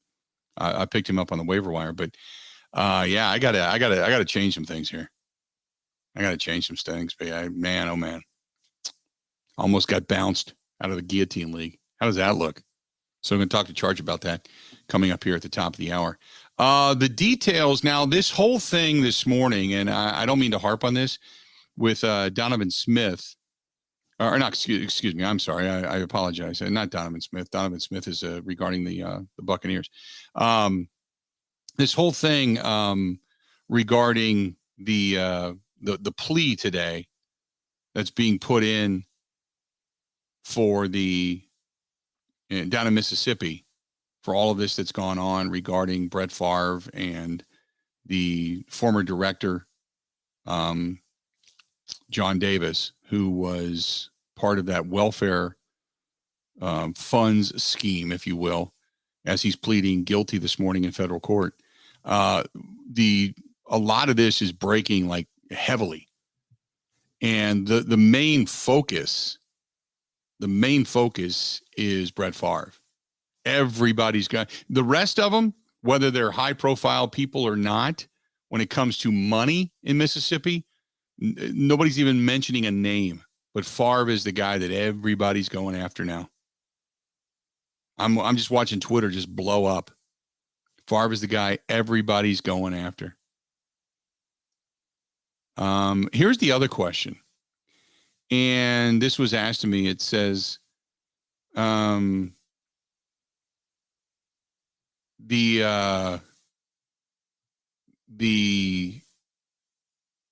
number 4 that's high above Lambeau Field, should it be taken down if he's found to be guilty? No, it's not going to be. I would doubt it. I'm not going to say no. I'm not going to say never. But no, I'm not going to. And I would assume no, because that's what he did on the field. Okay. It's like Major League Baseball. They banned Pete Rose for life, right? They banned him for life. 14 will never be worn again. The number 14 will never be worn again in the Reds organization, regardless of what Pete has done or did. And in that same sense, you never forget the return to Titletown.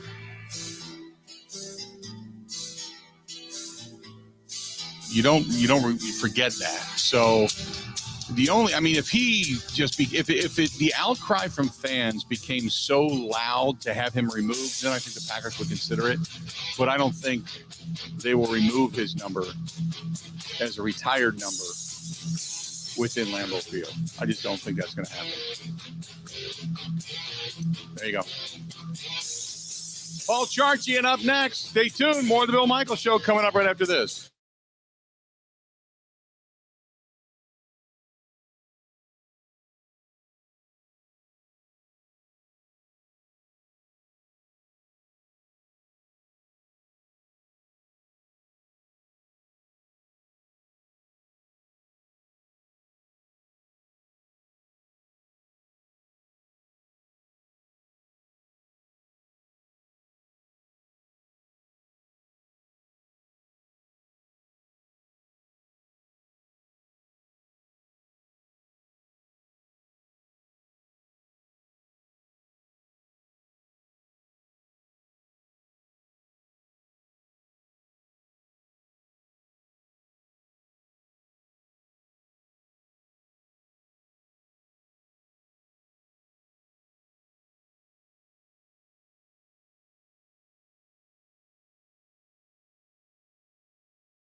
I start out this segment of today's program with the description of a near-death experience. Now, we all know, or some of you know, that at one point, not that long ago, I got hit by lightning. That was, we can consider, a minor near-death experience. What I'm talking about is in the fantasy world, when you have that one next to your name where it says in the column of the Guillotine Leagues, near-death experiences. Bill Michaels almost got axed because his team sucked this past weekend. The guy that gives me more knowledge than damn near anybody when it comes to a fantasy is our good buddy Paul Charchian, joining us on the hotline. Paul, how you been, buddy? Well, I'm good, but you and I have reason for worry. Right now, you have the lowest scoring team that's still alive in our Guillotine League, and I'm second lowest. Yeah. So you and I have got some ground to make up. I'm looking and pulling up your team right now, and it's Joe Burrow's You know, killing you me. can't keep starting. You can't keep starting Alexander Madison because he's just not. Nope, You know, he's not 3 playing. carries just isn't going to do it for you. I got to move Yep. him. Godwin's That's- not playing this weekend. Got to get him out of the flex. I got to put Rodgers in at quarterback, all that kind of stuff. I got changes to make. Yeah. No doubt. How about Joe Burrow? I mean, nobody saw this tepid start coming for Joe Burrow, where all that new improved offensive line just not gelling yet, and the Cincinnati offense has been really inconsistent. You got last week against Dallas, not a great secondary. You got 199 passing yards and 1 touchdown. Mhm.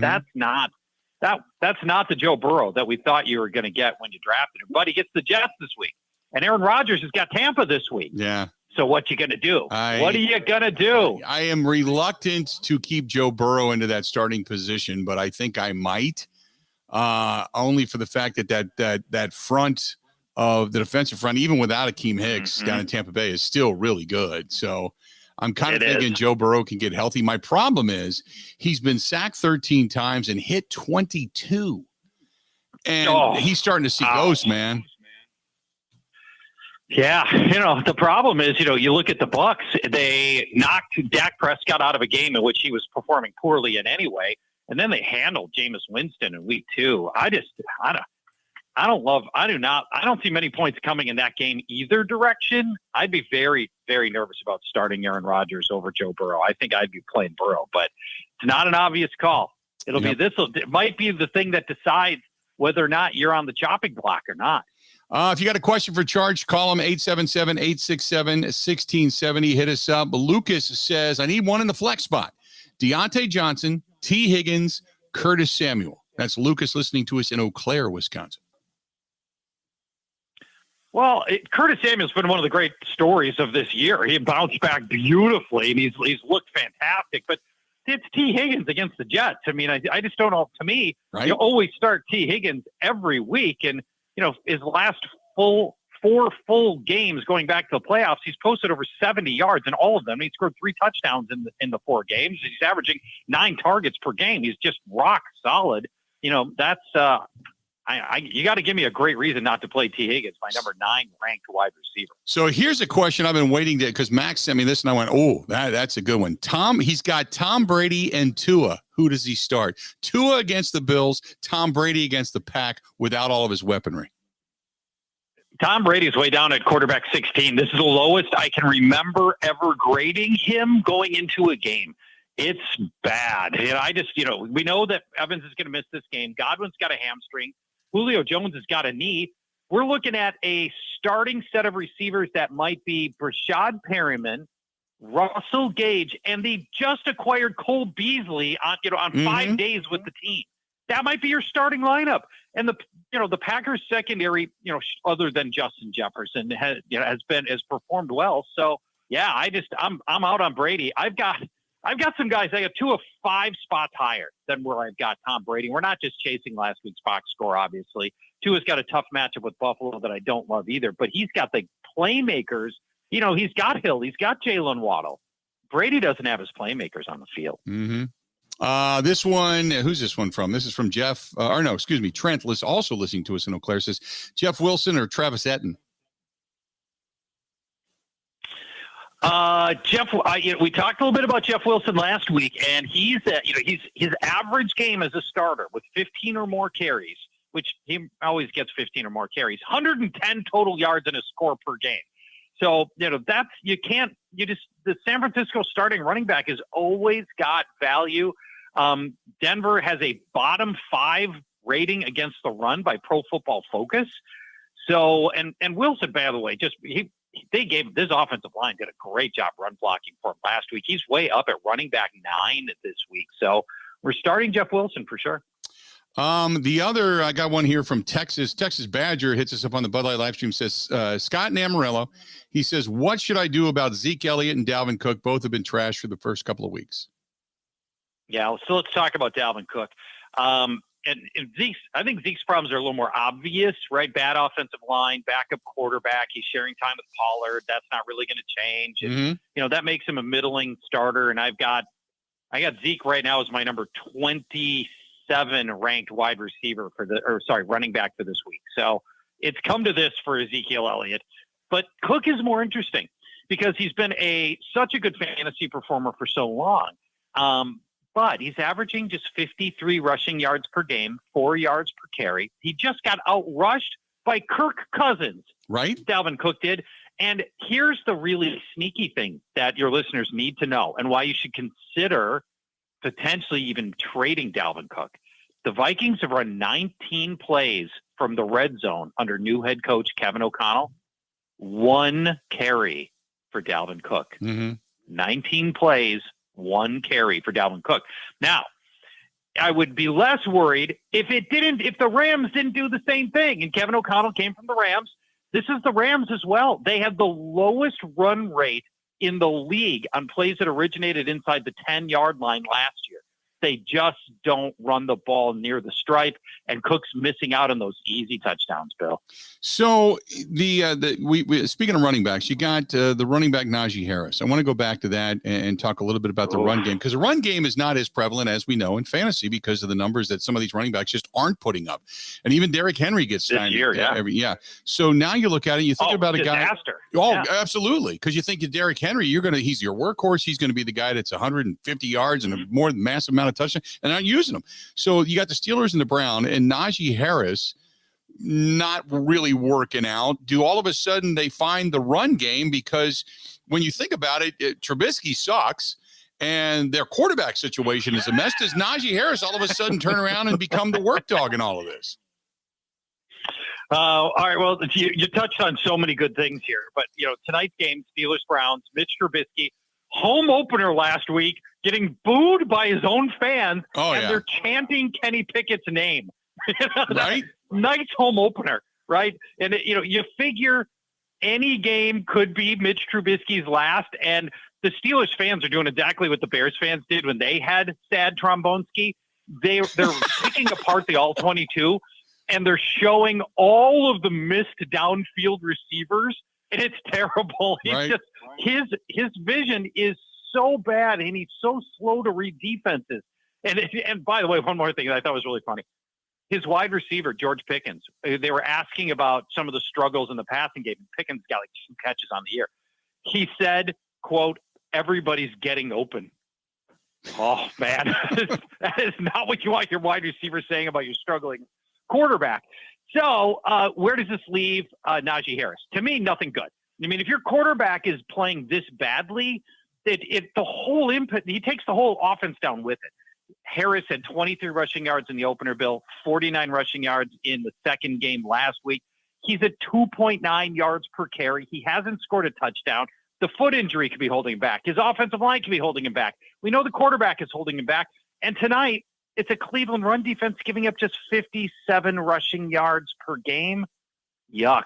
I don't like any part of this, and I don't think Najee Harris bounces back tonight with a meaningful game. Let me take another step deeper into this Mitch Trubisky thing. You go to betonline.ag. They took him off the board as the next quarterback to lose their starting job because it's a given. So now the odds, right? Now the odds are, when will Kenny Pickett actually start for the Steelers? Week 3 through 5 is 4-9. Week 6 through 8 is 14-5 odds, and weeks 10 through 17 is 6-1. So wow. Yeah, he's not even How on the board about anymore. That? So I was talking to somebody about this earlier today. You could bet tonight's line. You could take the under on Mitch Trubisky passing yards, which is at 200. You take the under, which might hit anyway, but also he could get benched mid-game, and now you're definitely under the 200 passing yards. That might be your way to covertly bet on Mitch Trubisky being the first quarterback to lose his job by having him betting under 200 passing yards tonight. By the way, one more thing on Trubisky. Get this. He admitted to the media the coaching staff doesn't allow him to call audibles. So here he is, a 6-year veteran who walks up to the line of scrimmage. He sees a defense that clearly has the scheme coming to stop this play, and he can't do anything about it because he's not allowed to call it audible. Yeah, can't change it. Well, at least then at that point in time, he can say, when the plays don't work, it's not my fault. At least he's only got that going for him, I guess, more so than anything. But yeah, I suppose. Yeah. Jim says Jameis Winston, Russell Wilson, or Garoppolo. Who should I be playing? Winston, give me a Winston Garoppolo. Winston, Russell Wilson, or Jimmy Garoppolo? I've got Russell Wilson, the highest out of this group.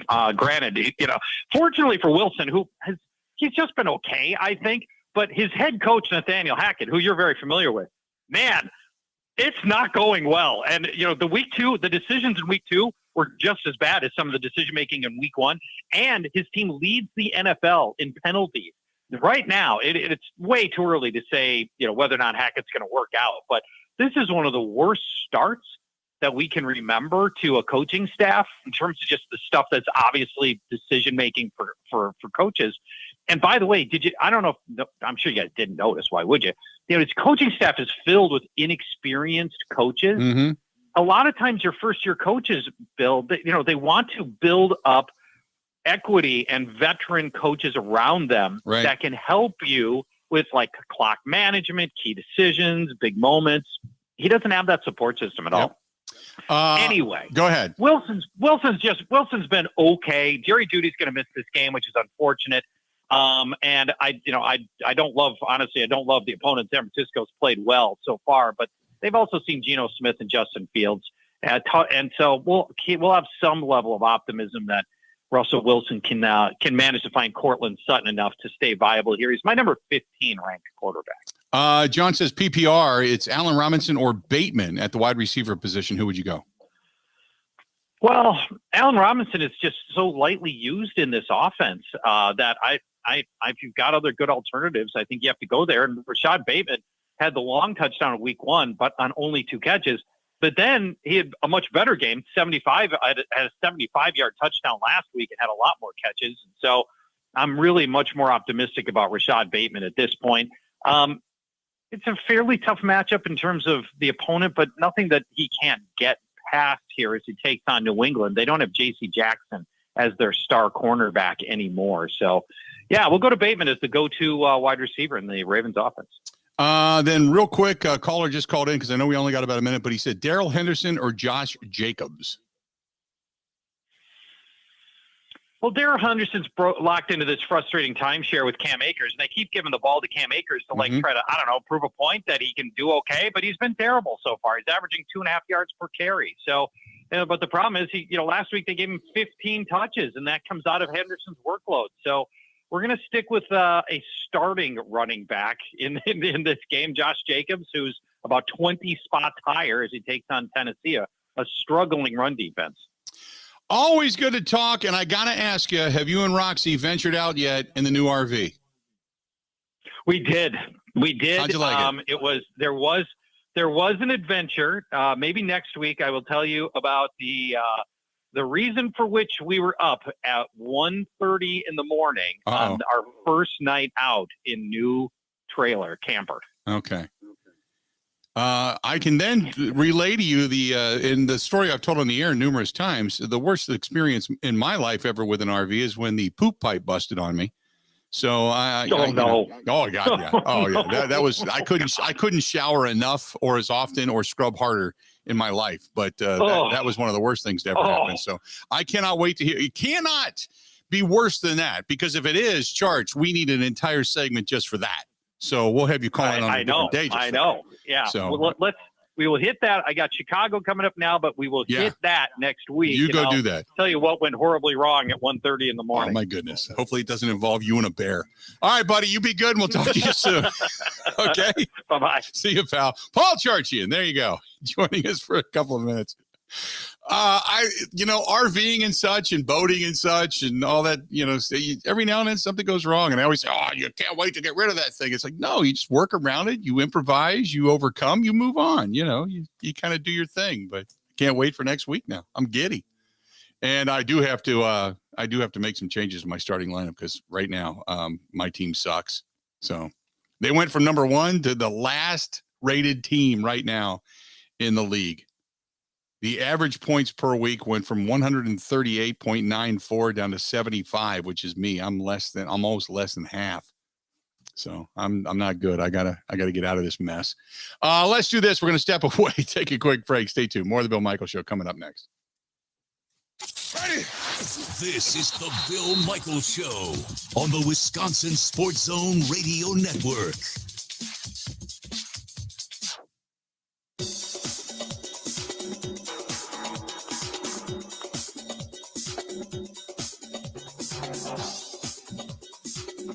Bill Michaels will resume in 3 minutes.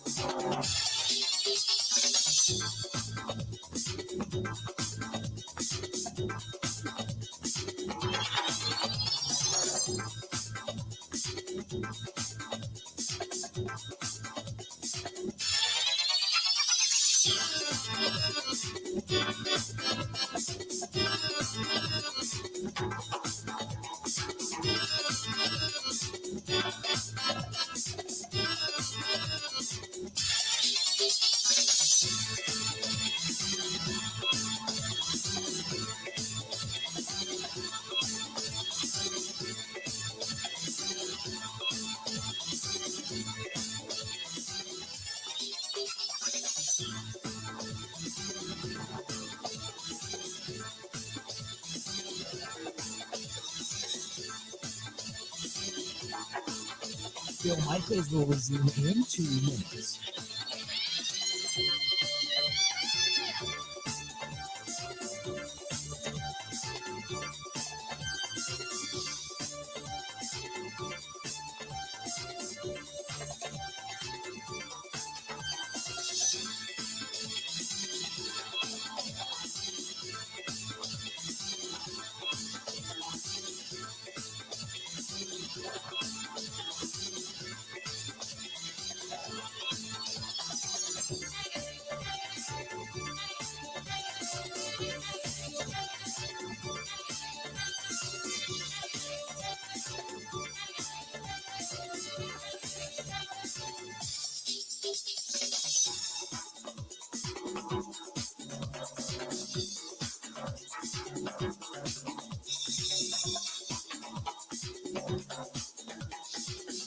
Bill Michaels will resume in 1 minute.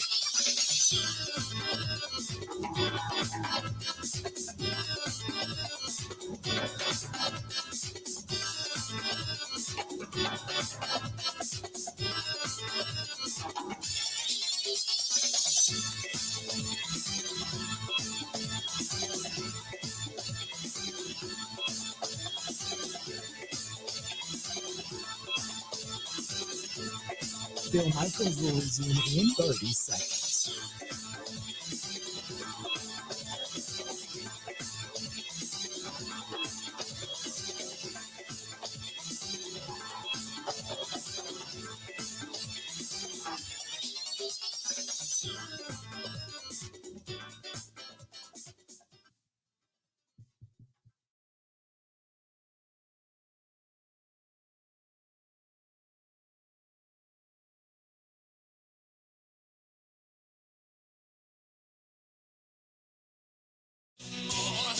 Good to have you back, our friends at Forgotten Fire Winery. I tell you this, I love it, and I tell you all the time that I love it when listeners like yourself do something based upon what it is we state and then try it and go, this was great.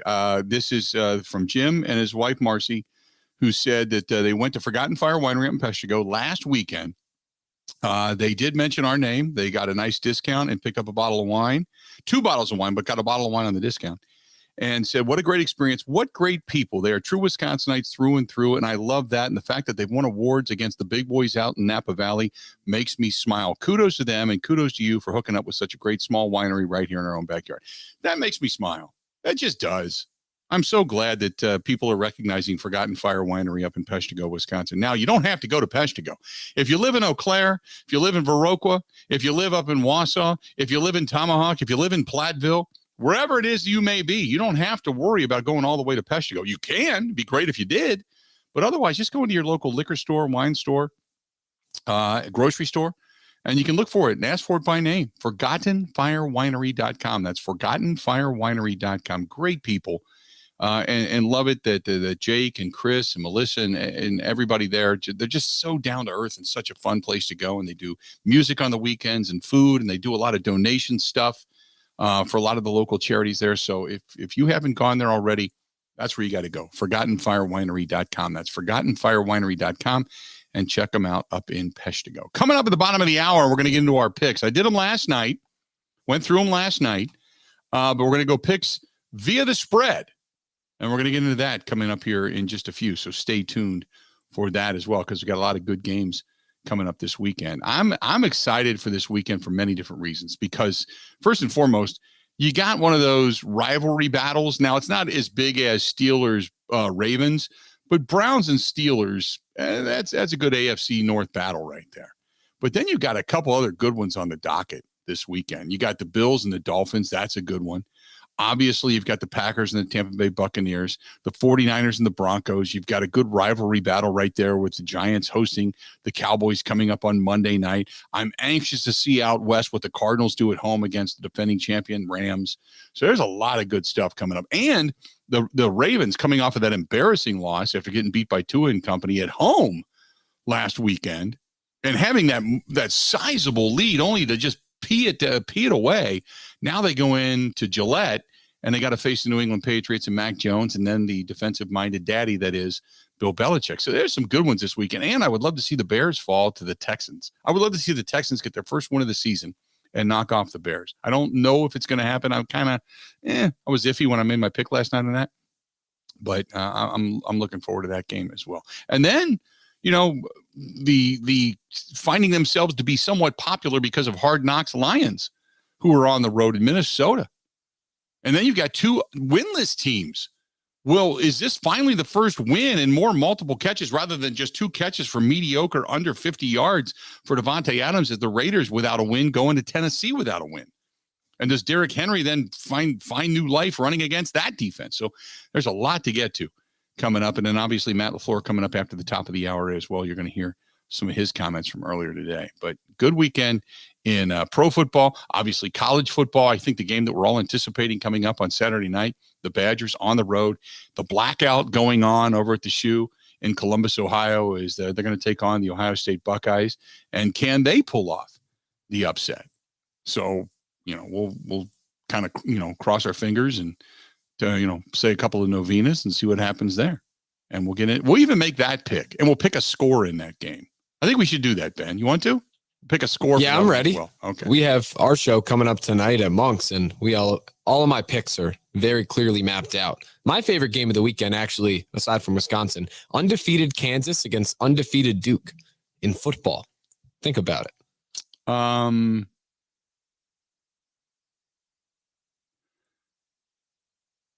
trying to find a reason to care. It's okay. I can be the only one who cares. Yeah. Well, Lance Leopold is a program builder. Right. Kansas is actually quite electric. Let me say this. That's my reason to care about Kansas, because I love Lance Leopold.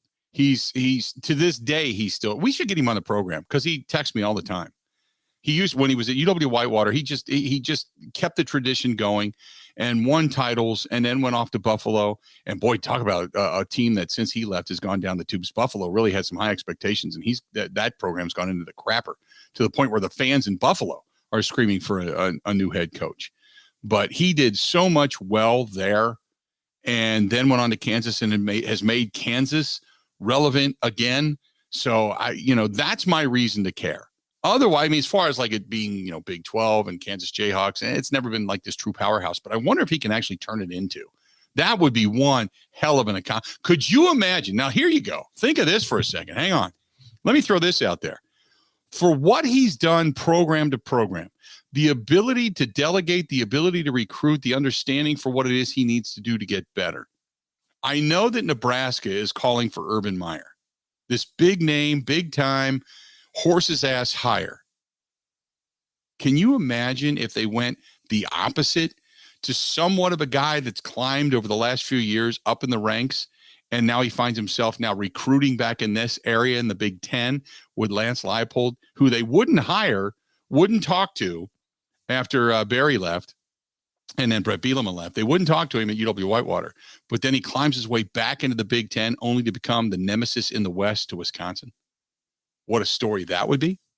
I could see it. I mean, he's going to be the big name throughout this entire offseason. Yeah. Because he's a program builder. Right. And that's what Nebraska needs. Right. That's what I'm saying.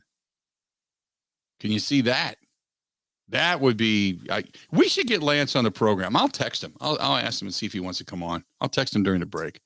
Say, hey, we're interested in the game this weekend. Let's talk. See what he says. Or I am. I can't wait for it. Also, does anything come to mind? Any emotion? Iowa at Rutgers, the best 2 punters in the country. The over-under set at 30. I'd rather slam my junk in a car door. There you go. Does that explain it? Yeah. I mean, I disagree. I get it, though. Thought I'd throw it out there. I did. Yeah. That has no thrill to me. None. When it comes to college football game this weekend. I'm sorry I don't get up for the Hawkeyes Scarlet Knights throwdown, you know? So, I will actually be out on the road scouting. I'm going to Michigan this weekend. Are you really? Watching them play Maryland at 11 on Saturday. Yeah. That should not be much of a game for Michigan. 17-point spread. Yeah. That shouldn't be much of a game. Other than the fact that, Maryland, has the goofy uniforms that they'll wear every now and then. And then the emblazoned helmet that has some kind of, crazy type of medieval knightish patch on the helmet. But beyond that, no. They wear I think that's the Maryland state flag. Yeah. It looks like it belongs back at, like the Renaissance Fair. All right, let's do this. Let's get into our picks here at the bottom of the hour. So I'm sure you're waiting with bated breath for all of that. Stay tuned. More of the Bill Michaels Show is next. This is the Bill Michaels Show on the Wisconsin Sports Zone Radio Network. Best way to get a Packers game going? Give it some gas. Actually, give you some gas. It's the Quick Trip Opening Drive Sweepstakes. Win a $10 gas card for every yard earned on the Packers opening drive. 1 yard, $10. 50 yards, chug a lug for your vehicle. Oh, and if the Packers score on the opening drive, we'll throw you an extra $500. Just fuel up on Quick Trip's guaranteed gasolines. Use your Quick Rewards and you're entered. See quicktrip.com/sweepstakes for details.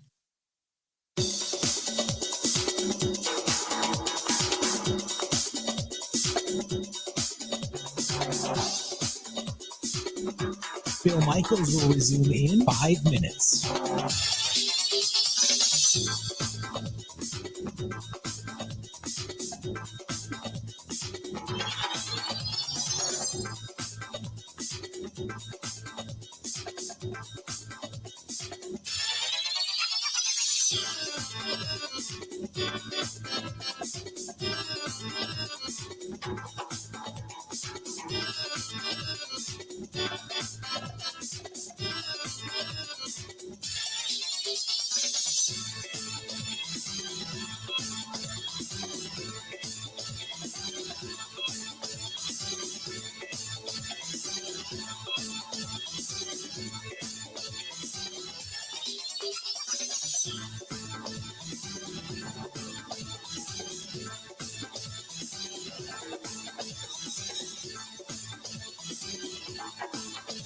Bill Michaels will resume in 4 minutes.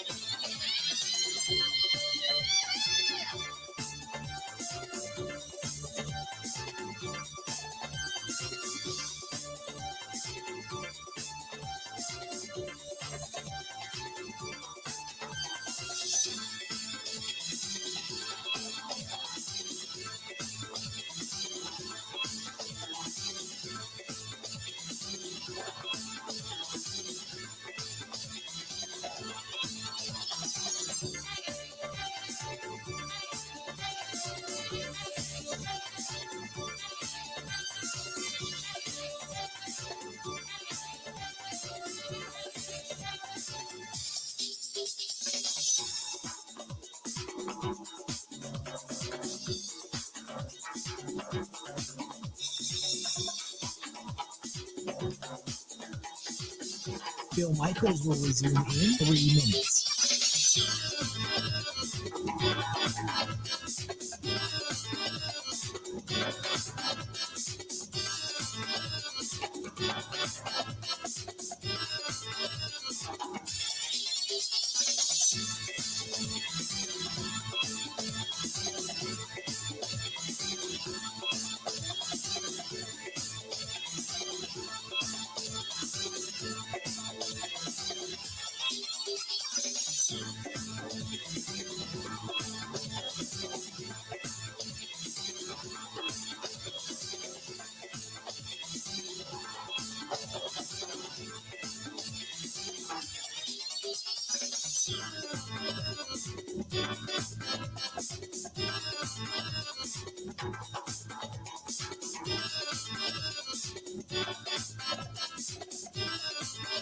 Bill Michaels will resume in 2 minutes.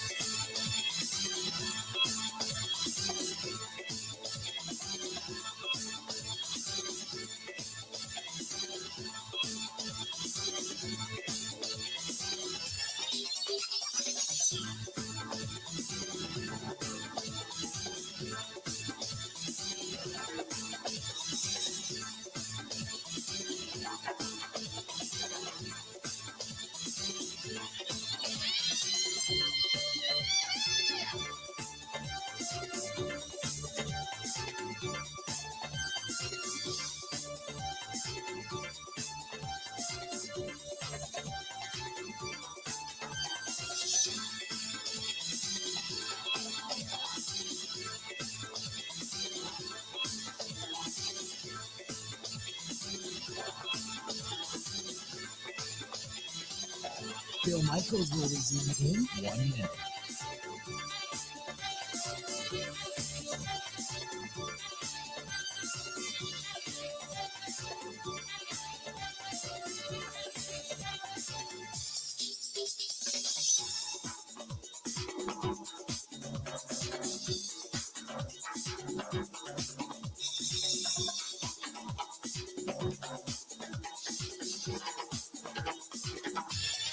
Bill Michaels will resume in 30 seconds.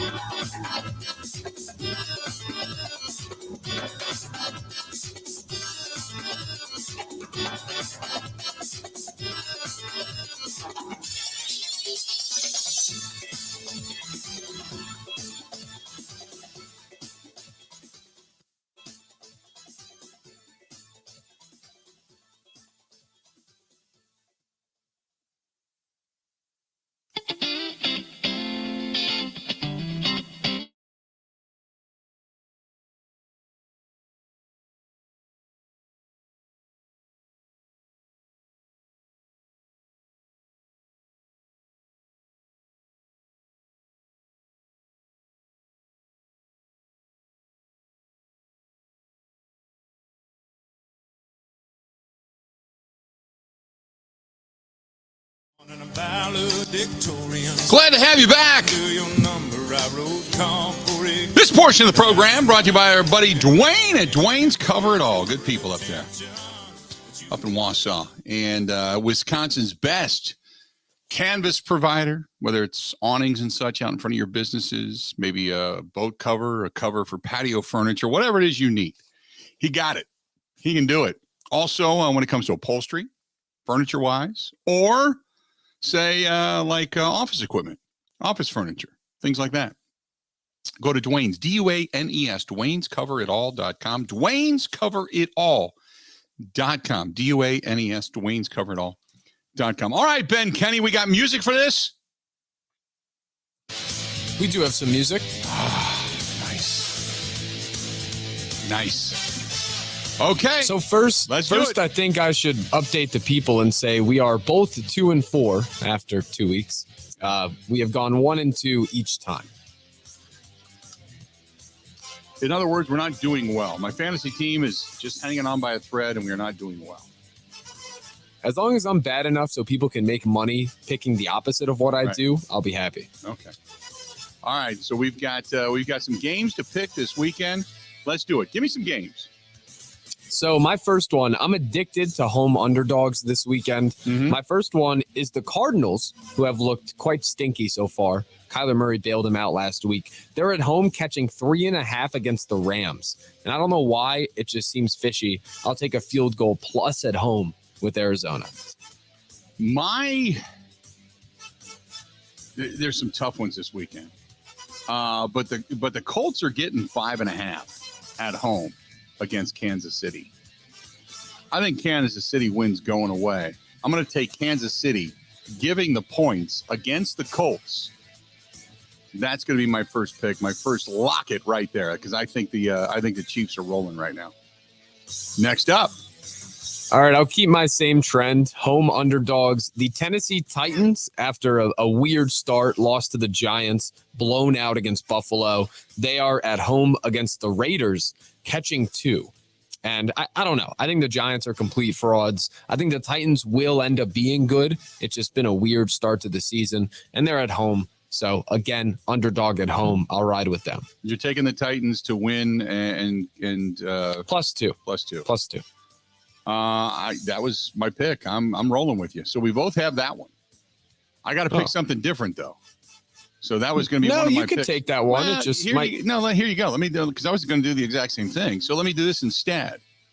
I think this is the week that Joe Burrow lights it up, and I think part of me is praying to God he does, because he's on my fantasy team. But I think the Jets defense, while it's decent and the team has improved, I'm going to take the Bengals on the road to knock off the Jets, given 6. So I'm going to take the Bengals to cover the spread and win outright, knock the Jets off, win by, I'm going to say 10 or more, and they get a little bit of a breather for their first win of the season. So I'm going to take the Bengals on the road against the Jets. Ooh, road favorites guy. I was going to say you could do the Titans too, and then everybody will know that the Raiders will probably win and cover because we both took the Titans, trying to make the people money. My last one, and this mainly has to do with Aaron Rodgers playing in Florida. It's just one of those betting trends I can't look away from. Right. I don't think we come away from Sunday that discouraged about where the Packers stand, but it's a tough matchup against the Bucs defense. The Bucs with Evans out, they're down to -1 is what I saw today. Yeah, I'm going to take -1. them. I think they win, but I don't think it's a sky is falling loss for the Packers. It's just a tough spot. I picked the Packers to lose this game, so I could go in that direction. I could. However, I choose not to. I think Baltimore is going to get a win on the road, giving 3. I think the Baltimore wins by a touchdown over the Patriots. I think Baltimore was humiliated. Tua ate them up. They don't have a guy like Tua and Mac Jones, although Mac Jones, Tua, and Hurts all played at Alabama. I don't think Mac Jones is the same passer that Tua is.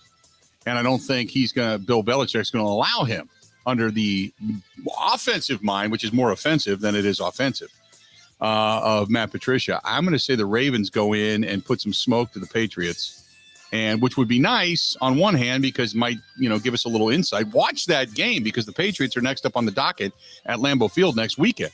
So I'm going to pay attention to that game. That's a noon kickoff on Fox. So I'm going to say the Ravens go in to take on New England, and the Ravens smoke them by 7 or more. I'm going to take the Ravens on the road, giving 3. All right. There you go. Bill Michaels, lover of road favorites. I'm taking it. Now, here's the next one. Badger game. Give me the score coming up. Blackout at the Shoe. Crowd is crazy. A buddy of mine is going. He said, Bill, this is one of the hotter tickets of the season, short of the Ohio State-Michigan game, because the Michigan ticket at the Shoe this year is like going for astronomical money. But he said this is one of the games where they think that this could be the team that wins the West. Therefore, they want to beat the hell out of them early in case they face them again in a Big Ten championship game. So they said this is a hot ticket. My question is, how much does Ohio State win by? What is the final? I think Wisconsin covers. They're catching 19 now. Ohio State's going to win. I think they're going to win comfortably, but 19 is just too many points. I think there's a 14-point difference legitimately between these teams. You factor in 2 or 3 because it's on the road. So I'll take Wisconsin plus 19 to lose 31-14. I guess. I don't know. It's so tough. I don't see how they win. Depending on where you look, betonline.ag has them at 18.5 now. 18.5. I am going to, I want to say the Ohio State defense or the Wisconsin defense has the ability to kind of stymie Ohio State's offense. But my question is how many times is Ohio State's offense going to get a shot at the ball? If Graham Mertz can't move the football, if the offense stays stagnant and they can't get it downfield and continually, chew up clock, you're going to give it back to that high-powered offense again and again and again. And how many times can you just hold them off? I just don't know how many times you can hold them off. I'm going to say 30 17. That'll be the final. And Wisconsin That's close. covers. Wisconsin covers 37-10. All right. I don't think Ohio State, now I could be wrong after what we saw last week, because Ohio State just absolutely put the domination 77-21 on Toledo. But I don't think they are that kind of strong. So I'm going to say 30-17. Ohio State gets the win. Wisconsin covers, but still leaves a lot of work yet to be done. It's not a bad day at the office, though. Yeah, I think we'll come away maybe not end of the world. Kind of like if the Packers lose. We're talking a lot about the Bucs injury situation. Ohio State is quite banged up at the wide receiver position. Mm-hmm. Now, some of it was they held him out against Toledo due to caution, where they played sparingly. But Ryan Day said today he is expecting receivers Jackson Smith and Jigba, former Heisman candidate who probably won't win it now, but future top 10 pick, and also Julian Fleming to be full go against the Badgers. So the health news, not great. Also, Riley Mahlman, Wisconsin right tackle, is out. Here's my thought. Who, with the spread only being a 1.5 difference, Michigan favored at home by 17 over Maryland, Ohio State favored at home by 18.5 over Wisconsin. Who has the larger margin of victory this weekend? Oh, I think it's Michigan. I think Michigan's really, really good. You think and Michigan Harbaugh likes to drills Maryland? Maryland can play defense, and they can play defense in the Big Ten. And Michigan finally has a quarterback that can legitimately stretch the field and win games with his arm. Harbaugh likes to run it up too. So I think Michigan wins by, I don't know, 25-30. Meanwhile, Wisconsin might muck it up enough to keep it respectable, keep it close. Here's my other dark horse pick. If you're going to go to the bookie this weekend, I'm taking Kent State in the 45. Kent State plays Georgia. Oh, Georgia is a 45-point spread favorite. I'm taking Kent State and the points. Very rarely does a team get up by more than 45 and still have the dogs going. So a 45-point spread, one of the largest I've seen in a while. Because you don't see anything over 30 very often, much less 45. I'm taking Kent State in the points. Oh, Michigan was like 50-point favorites against Hawaii. Yeah, covered easily. I'm just throwing it out there. I'm not betting my house on it by any stretch of the imagination. But you don't see spreads like that often. You see maybe one a week, but it's very rare that those even games with bad teams with you don't see it that big. That often. Anything over 40 is pretty astronomical. So I'm taking Kent State and the points. I'd throw a couple bucks down on that.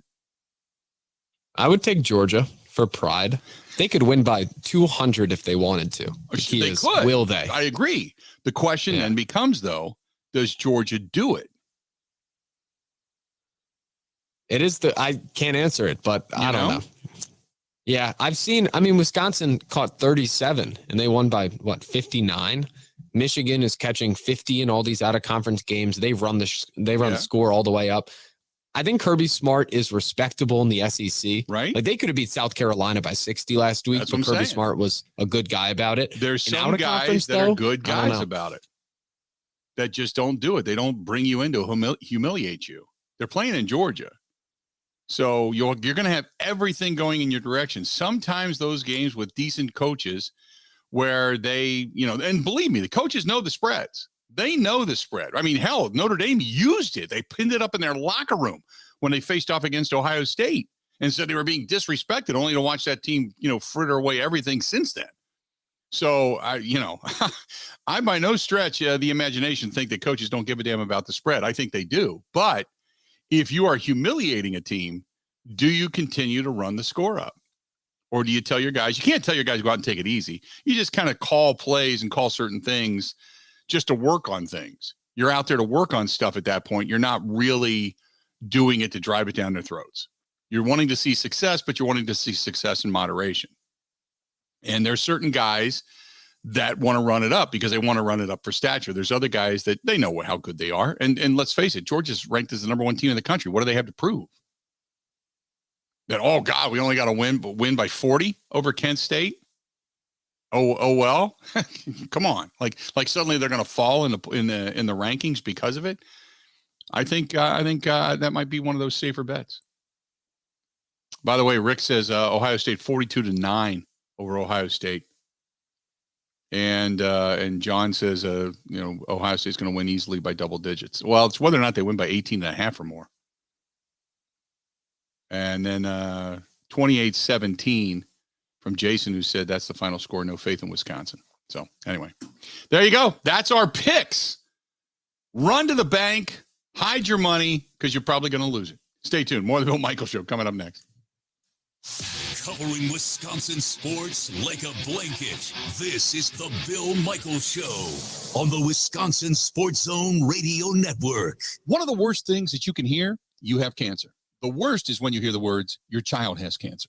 When a child is diagnosed with cancer, it changes their world. Sometimes they can't even do things that they really love, like playing soccer, riding a bike, going to prom, attending school. Children with cancer spend a lot of time away from others, time in the hospital, treatments, tired, nauseous, and they feel isolated. That's where Special Spaces Wisconsin steps in. They provide these children with a special space where they can not only sleep, but they can play, they can heal, they can spend time away from the challenges of their illness. It's a customized bedroom designed just for them. How about a princess castle or a pirate ship or a sports-themed bedroom? They transform that child's existing bedroom into a place that only he or she can imagine, a place for them just to be a kid. This effort is done with teams of dedicated volunteers and sponsors, just like our friends from Pella Windows and Doors of Wisconsin and all the community partners. If you'd like to find out more or to donate, go to specialspaces.org. That is specialspaces.org.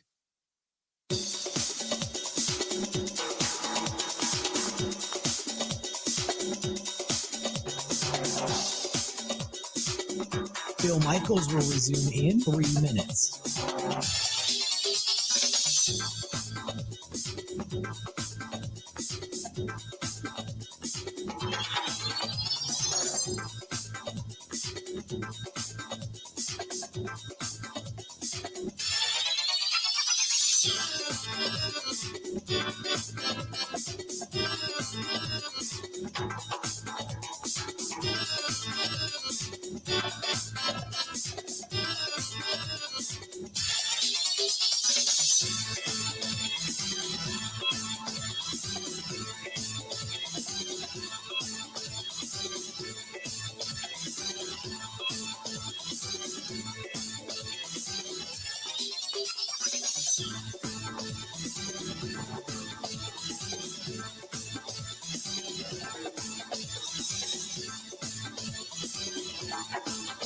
Bill Michaels will resume in 2 minutes.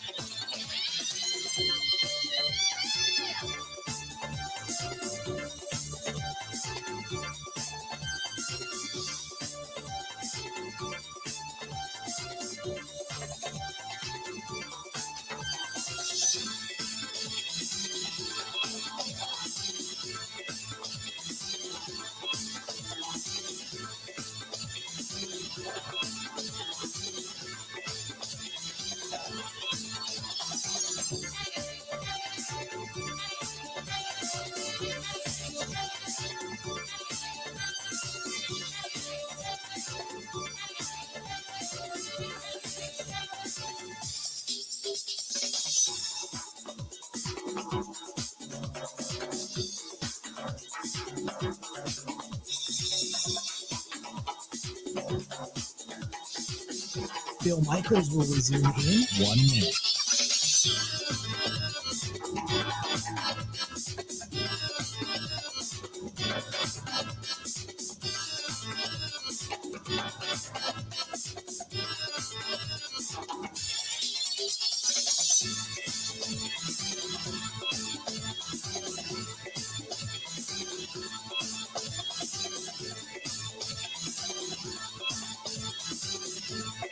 Bill Michaels will resume in 30 seconds.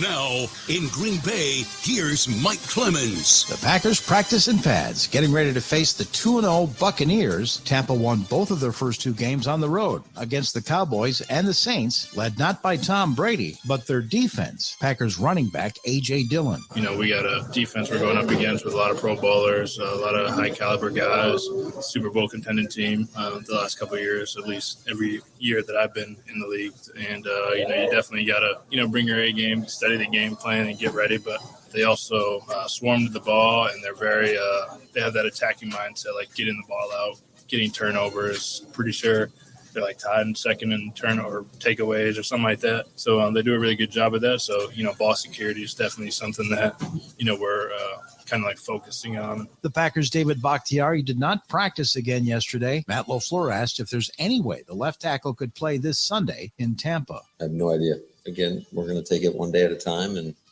we'll see where we're at on Sunday. I don't even let my mind go there at this point. The Packers have lost to the Buccaneers twice since LaFleur took over. Tom Brady's apparently lost some weight and has had some personal struggles at home since changing his mind about retiring from football. Everyone's got different situations they're dealing with, so we all have really unique challenges to our life, and I'm 45 years old, man. There's a lot of going on, so you just gotta try to figure out life the best you can, and it's a continuous process. Aaron Rodgers says he's been friends with Brady for nearly a decade, meeting every year at the Kentucky Derby. What do the two talk about? It's a lot of football with Tommy, a lot of non-football with me. So we balance each other out well. That's Aaron Rodgers. In Green Bay, I'm Mike Clemens on The Bill Michaels Show.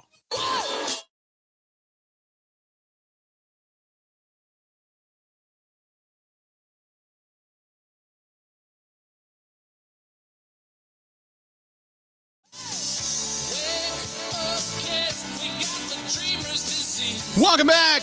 Hey, our friends at Epoxy Flooring Done Right, providing Wisconsin home and business owners epoxy flooring coating services, reasonable prices, top quality workmanship. You can do it in different colors, different finishes, just like I did in the gym downstairs. They can even paint for you as well. So they're located right in here in Wisconsin, from Green Bay to Milwaukee to Madison, everywhere in between. EpoxyFlooringDoneRight.com. That is EpoxyFlooringDoneRight.com, or call them 262-443-2852. Call Sean over there, 262-443-2852. Well, you got some, the entirety of the Packers wide receiver group, Romeo Doubs, Amari Rodgers, Amari Torrey, Juwan Winfrey on the practice squad, and Travis Fulgham re-signed to the practice squad. The whole group all healthy out there today. For the Packers' top receivers, though, while they're healthy, they're not practicing. Because they are, I shouldn't say while they're healthy, while they're not out, they're not practicing. Lazard's got that ankle, so they're giving him the extra rest. Christian Watson nursing the hamstring. Sammy Watkins has one as well. Randall Cobb still out because of illness. And all of them but Cobb practiced yesterday. So what it is, and by the way, the breaking news of the day, David Bakhtiari is back practicing today. He is back practicing today, just an FYI. So the whole discussion we had earlier this morning, if indeed he comes back, and the rumor was, between you, me, and the fence post, the rumor was when we were up there this past weekend at Lambeau, was that Bakhtiari was going to be ready for the Tampa Bay game.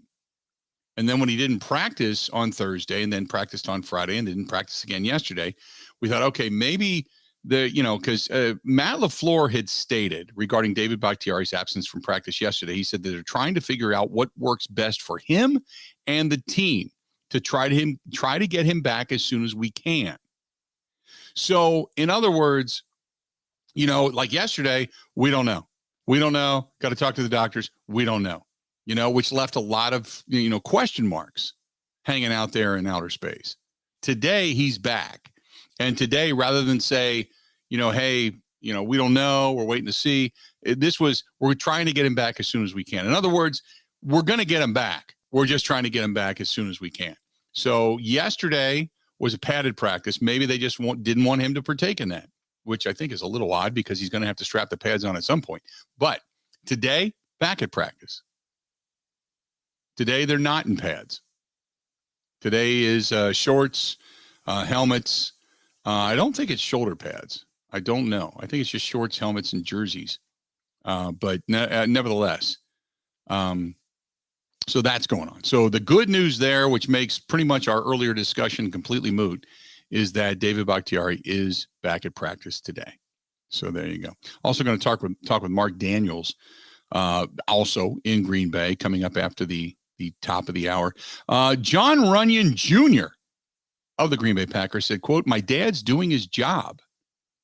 It was a lapse of judgment on the field, and sometimes that stuff happens. There's a whole conspiracy theory going down, and it's not true. That's just how it goes. You can't be running 15 yards trying to headhunt somebody when the play's over." It's funny, though, how stuff works out sometimes, because John Runyon Sr.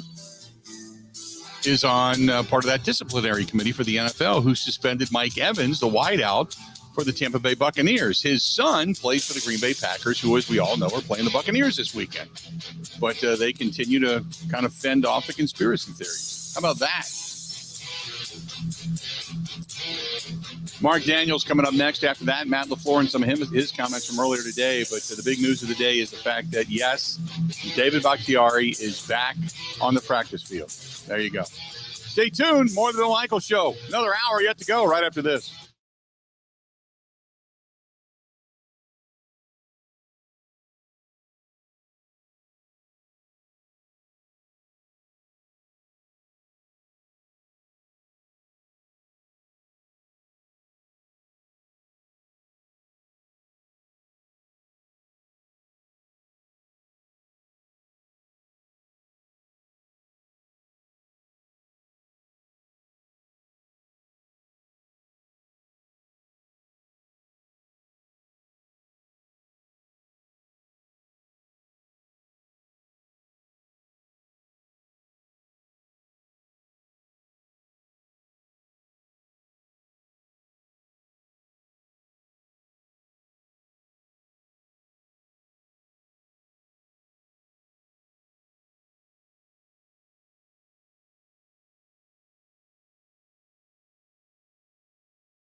Welcome back. Bill Michaels Show. Final hour of the program, but we're not done yet by any stretch of the imagination. Going to hear Matt LaFleur coming up here in just a little bit. Listen to what he has to say before the Packers went out to practice today. And in the meantime, talk a little bit more about the return of David Bakhtiari and what that may or may not mean. Mark Daniels joining us, WNFL in Green Bay. Mark, how you doing, pal? I'm good, Bill. How are you? I'm great. So let's start off by talking a little bit about Bakhtiari's return today. If anything, is there any significance to this other than the fact that they're, as Matt LaFleur said, they're just trying to get him back as quick as possible? No, I don't think there's anything much beyond just that he appeared and took part in the individual drills that just left Clark Hinkle Field after, they throw us out of there after the first 10 minutes or so of viewing. And then whether or not he participates beyond that, to what extent, I think is immaterial. Clearly, if he's practicing once a week, he's not ready to play. And they're just going to try to do everything they can to get him ready to play. And I know it's bothersome to LaFleur and it's irksome to the fans, but we got to keep asking. This guy's, an all-pro left tackle and a big part of this team. And when he returns, they will be better, assuming he's better. The receiving core a little bit nicked up. Randall Cobb out with an illness. Lazard with the ankle, who we saw it kind of got aggravated in the game the other night. And you've got Sammy Watkins with a hamstring. How bad do you think this is right now? I don't think it's terrible. Those guys were limited yesterday. Lazard and Watson were both on the side today. Cobb's still out, but it just seems to be, the position of the week in two cities, both bays. They're wiped out in Tampa and hurting a little bit here in Green Bay. But my guess is everyone will be available for the Packers on Sunday. The loss of Mike Evans, obviously they don't have Julio Jones, Chris Godwin nursing some issues. We know Tom Brady can make a lot of magic, but how much can he make with guys other than a guy like Scotty Miller out of guys that just aren't normally those go-to weapon threats, so to speak?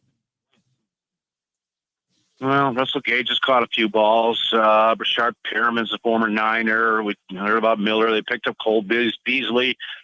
Brady's made a career of playing outside of that 1 year with Randy Moss, and a little, production out of Edelman over the years. Has made a career out of playing without, top-level wide receivers. He just runs the offense. They execute it well. If they run it hard, it can keep the Packers off balance. But it's certainly something that swings it a little bit towards Green Bay's defense. I think this is going to be has the makings for a very low-scoring affair. As much as we talk about the offense and Rodgers and Brady and such, really, I keep going back to, I think this game's won in the trenches defensively. Whoever puts the most pressure on a quarterback, stops the run, and really dictates the game is probably going to win this thing.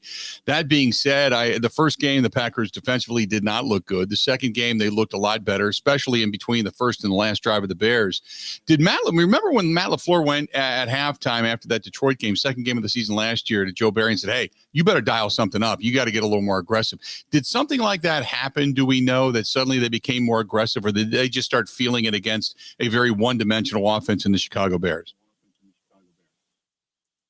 I think that had a lot to do with it, Bill. Tell you the truth, we haven't seen Joe dial things up much as far as the pressure packages. He's been relying basically on Preston Smith and Rashawn Gary to win off the edge. And if they can, collapse the pocket a little bit with the guys inside, that's getting it done. But I have a feeling this might be the week where we might see a little more creativity in that regard. But I don't think anything's, flipped a switch to change the way they play defense down to down. Go back to David Bakhtiari. Do you expect him back this weekend? No.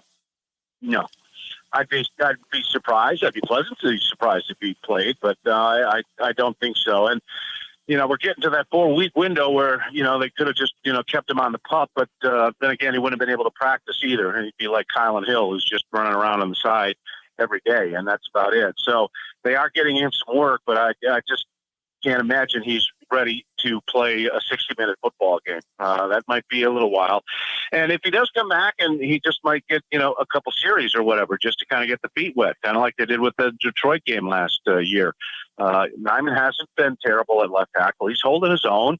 But so there might be a couple of different avenues to go. But to expect him to go out there and play, whistle a gun in Raymond James on a hot day, I don't think so. Yeah, I didn't think so either. Now, my next question is, at what point do you expect him, I guess, to be back? And like you said, maybe he's on somewhat of a pitch count, because this is kind of a non-story to me for the most part, only for the fact that Yosh Nijman played so well last year, and there was only 26 snaps that David Bakhtiari actually had, and it really wasn't a major issue throughout the season. I thought Yosh Nijman played admirably for what he was asked to do. So maybe it's just for the fact that we're trying to get the All-Pro back. We want to see him back in the field. We want to see him performing at an All-Pro level. But to me right now, that's kind of a moot point, isn't it? Right now, yeah, but I think the plan is to make sure they have him as close to prior performance. We're talking, 2018, 2019, by the last 6 games of the season and into the playoffs. These guys are, in the picture. That's their hope. And if they get that, I think they'll be very happy. So this contest coming up down there, Aaron Rodgers traditionally doesn't play well in Florida. And then when he was asked, what's the biggest obstacle to some of the, issues they've had, he said it was the field. How in the hell do you prepare for the field, That's come a couple of times in the last couple of weeks. He was talking about surfaces last week, and he's talking about how Raymond James is a little chunky at times because it gets so much play. College games, high school games, everything else. So it can be a problem, but I don't think that's the reason they've struggled when the temperatures soar above 80, 85 degrees. So how do you see this one going? Give me if you had to give me kind of that breakdown synopsis of the Packers taking on the Tampa Bay Buccaneers. How do you see this one happening? I think instead of some of the wide zone runs we saw against the Bears where they got to the edge and turned things up, this is going to be a more of, a Dillon game, a hammer game, run right at Vita VA, run right at Lavonte David and Devin White, rather than having those guys chase things down because they can't. So I think if they can muscle up, I thought the Saints ran the ball pretty well last week against them. And they're going to have to at least get comfortable, manageable play calling situations, second down and medium, third and no longer than 6 or 7, because Todd Bowles will bring heat. These guys get after the quarterback really, really well. Their pressure packages are well designed, well disguised, and well executed. So the secondary solid. I look for a short, rhythmic, get it out of the hands quick kind of game from Aaron Rodgers. But I think they'll be able to move the ball. Defensively, if the secondary picks up where they left off, granted they completely eliminated a horrible passing game with Chicago, and if it's nondescript wide receivers, maybe they will match up a little more man this week and then concentrate on getting to Brady. He's not going to run around like Justin Fields. And if they can collapse the pocket, hurry his process, it plays into the Packer hands pretty well. So, again, a rising defense against a really good defense, 2 receiving cores that are nicked up. Like I said, first to 20 may get out of this one with a win.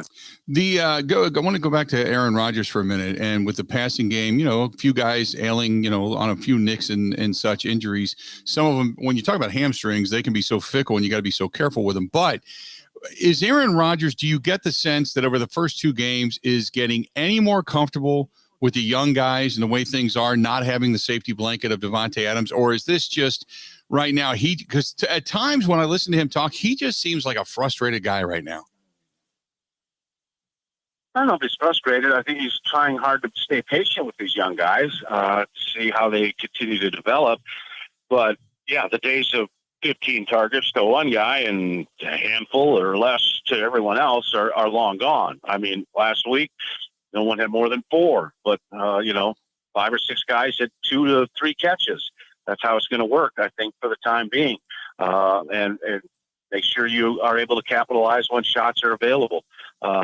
Look for Tunyon to kind of have an interesting day today. I think he might be a busy target for Rodgers against this Tampa Bay defense. That might be one of those more consistent, winnable matchups. That's exactly what I was going to ask you, was at what point do you see more involvement, probably inside the red zone of Robert Tunyon, because we saw him a couple of times get open, a couple of times get those, and he's obviously a guy that Aaron Rodgers trusts and can get downfield. How much more do you see that tight end becoming more and more involved? I think it's going to be, a process, but I can see the targets increasing, not just for Bobby, but for DeGuara or even, Davis as well. I think teams are going to think about, certainly dealing with Aaron Jones and A.J. Dillon, clamping down on the perimeter, Lazard, Watkins, but that leaves, maybe the middle of the field with tight end matchups a little more available. So I just think that might be a route that they're going to be looking at. Always good to talk to you, my friend. I appreciate it, Mark. And anything else you want to throw in there before I let you go? No, just looking forward to it.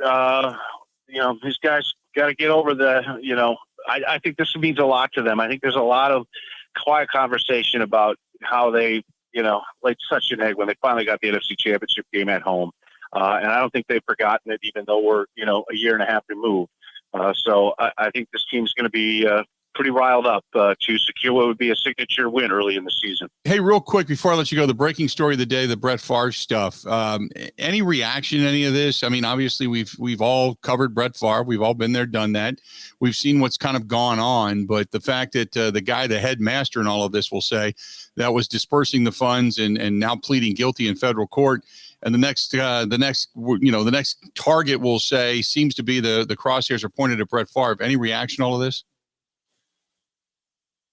No, I just think Favre wielded influence with someone else who wielded influence to do a really stupid thing and channel money that should go to where it should have gone, to something seemingly as frivolous as a volleyball building because his daughter's playing there. It is a horrible look for Brett. He's not immune to those. He's had them in the past, but this one is a nasty one. Could be very complicated if indeed they pursue anything beyond just the guy who cut that check. A lot of back alley stuff that was not very pleasant, and like I said, makes the gunslinger look bad. Yep, no doubt about it. Always good, Mark. We'll talk to you soon. Okay, pal? All right, we'll see you. All right, buddy. There you go. That's Mark Daniels joining us for a couple of minutes on the hotline, giving us the lowdown. Yeah, you've got, more than a few. The wide receiver, Alan Lazard, Randall Cobb, Sammy Watkins, Christian Watson, all missing practice today. Randall Cobb, ill, so he is not at practice, but everybody else is kind of nursing tweaks. They all practiced yesterday except for Randall Cobb, by the way. So it's not like all of a sudden everybody's just ailing. I think today is one of those days where they came out of pads, they gave him the day off, rest up. Everybody should be ready to go come Sunday. But I think today was just, I know that it's kind of set the Twitter world on fire when you saw that, but it's kind of I think somewhat of a moot point. So let's do this. We're going to hear from Matt LaFleur when we come back. Some of the things we'll discuss too, some of the things that he had to say in his presser. Obviously, some of them a little bit different than what's actually going on in the practice field as of right now, as he spoke a little bit earlier today. But we're going to hear from him coming up here in just a bit. Stay tuned. More of the Bill Michaels Show coming up right after this. Covering Wisconsin sports like a blanket. This is the Bill Michaels Show on the Wisconsin Sports Zone Radio Network.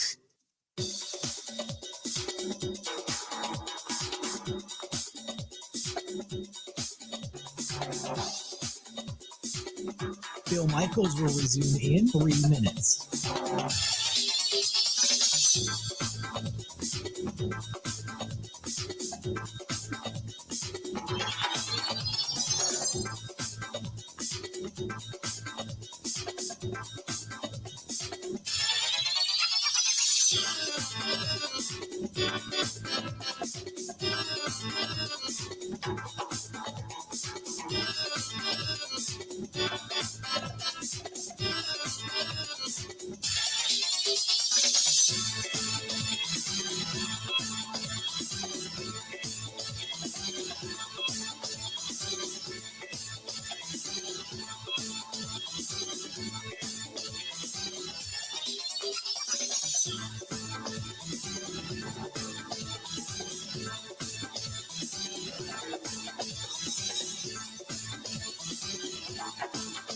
Bill Michaels will resume in 2 minutes.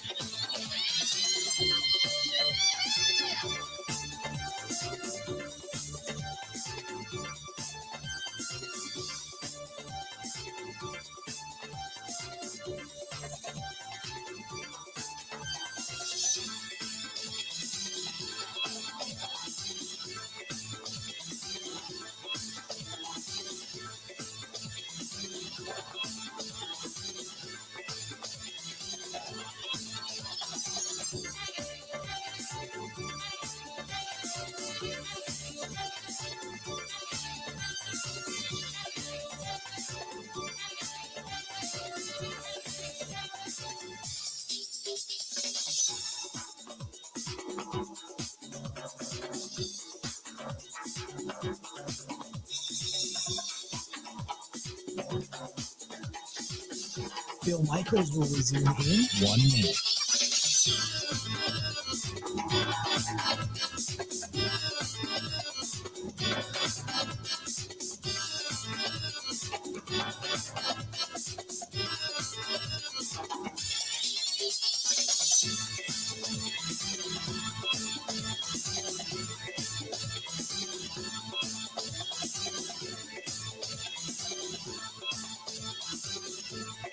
Bill Michaels will resume in 30 seconds.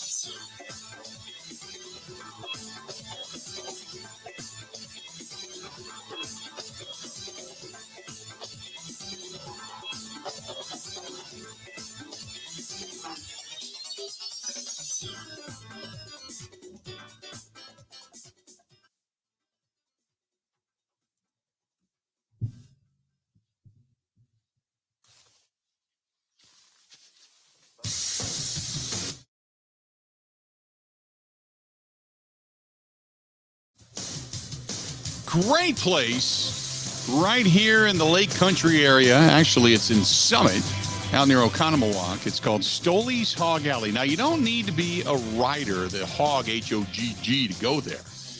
But they are renovating, and the renovation now is just flying along. They're a little bit behind schedule because they had some issues, zoning and all that kind of stuff. Every business runs into that. But now they're flying right along. And you talk about two great people in Jeff and Alicia, and what they do up there at Stoll's Old 109 in Watertown, and now Stoley's Hog Alley, which has been around forever down here in Oconomowoc, the Summit area. I can't wait for this to be done, because at some point we got to go do a show there. It's just such a cool place, maybe out on the patio or something. But nevertheless, it's a really cool place, but more so, they're great people. Continue to support them during the renovation, and that other fine place that they have at Stoll's Old 109 up in Watertown, Wisconsin. Great place, by the way, to go and watch a game. Huge TVs. They open up the outside. Oh, it's really, really nice if you've never been there. So check it out. Stoley's Hog Alley and Stoll's Old 109. Both of them. Awesome. Matt LaFleur, just a little while ago, he was at the podium, I should say. And then you talk about question with the Bakhtiari missing practice and such yesterday, and LaFleur saying they're trying to get him back as soon as possible, obviously. And then today we find out David Bakhtiari is back on the field. So keep that in mind as you listen to all of this, the back and forth between the media and Matt LaFleur in that discussion. Here's Matt LaFleur talking to the media. Matt, what do you see with Fournette right now when you watch him? I see a big physical guy that I'm sure you saw it in the game. Just him, I want to say he trucked Tyrann Mathieu or whoever. But no, he's just big, physical, fast, and really good experience back. Is Bakhtiari practicing today? We'll see. Coach, your quarterback was talking to Pat McAfee on Tuesday about his success rate when it comes to audibling and or calling a run-pass option. It was kind of tongue-in-cheek, so I wanted to ask, is that something you track? Is that, do you have a number on how often he gets into a successful play? Well, we grade every play, but I would say that I couldn't tell you off the top of my head right now, especially over the last couple of years, the success rate. But I'm sure it's pretty high. Talked about how much Shelton's return helped. How did you feel about the way the rest of the line performed Sunday night? Yeah, I thought for the most part, I thought they did a pretty good job. Certainly it wasn't flawless. It never is. And hopefully we can build upon it. But in particular, the run game was really strong. And we got to continue. We're going to have a great challenge this week. This is as good of a defense as you'll find in the National Football League, from first level to the back end, the back level. Just a bunch of Pro Bowlers on all three levels. So it's going to be a great challenge for us. Is there a factor, whether it's run blocking or pass blocking, that's easier for a guy to return from when they've had a long absence, like Elton, like Dave? Well, yeah, I think there's elements to that. I think if you polled the majority of linemen in the National Football League, they'd prefer the run blocking portion over the pass blocking, depending upon who they're playing against. And your scheme, of course, always plays a factor into that. But certainly I think that's one way you can help protect those guys a little bit, is making sure that you do a good job of mixing in runs and then incorporating some of those actions into the passing game. Because the action alone, you're hopeful it'll slow down the rush just a little bit. Unique about Bowles' pressure package? Yeah, you just never know where it's coming from. So he does such a great job of just giving you similar looks and they all play off each other, and that's what keeps you off balance. I feel like, he does a good job. Just when you look at the entirety, especially over the last couple of years of all their pressures, it can be overwhelming. So you got to try to guess to the best of your ability what you may see. What have you thought of just the start that Kenny's been off to, and in what ways does that sort of help out the rest of the defensive front in creating, opportunities? Yeah, Kenny's been fantastic, just in terms of not only in the run game and the pass game as well. I think he's a complete player, and anytime you get a guy like that can do it in both phases, I think those guys are usually few and far between. Usually one guy's really strong against the run or really strong versus the pass. So he is a complete player, and certainly when he's winning, if they dare give him a one-on-one matchup, and a lot of teams will try to double team him, which will create a matchup for somebody else. Matt, how different is your run game from the day you got here to right now? I mean, would you have run as many powers as you ran in this last game, your first year on the job, and has it really just transformed, and why?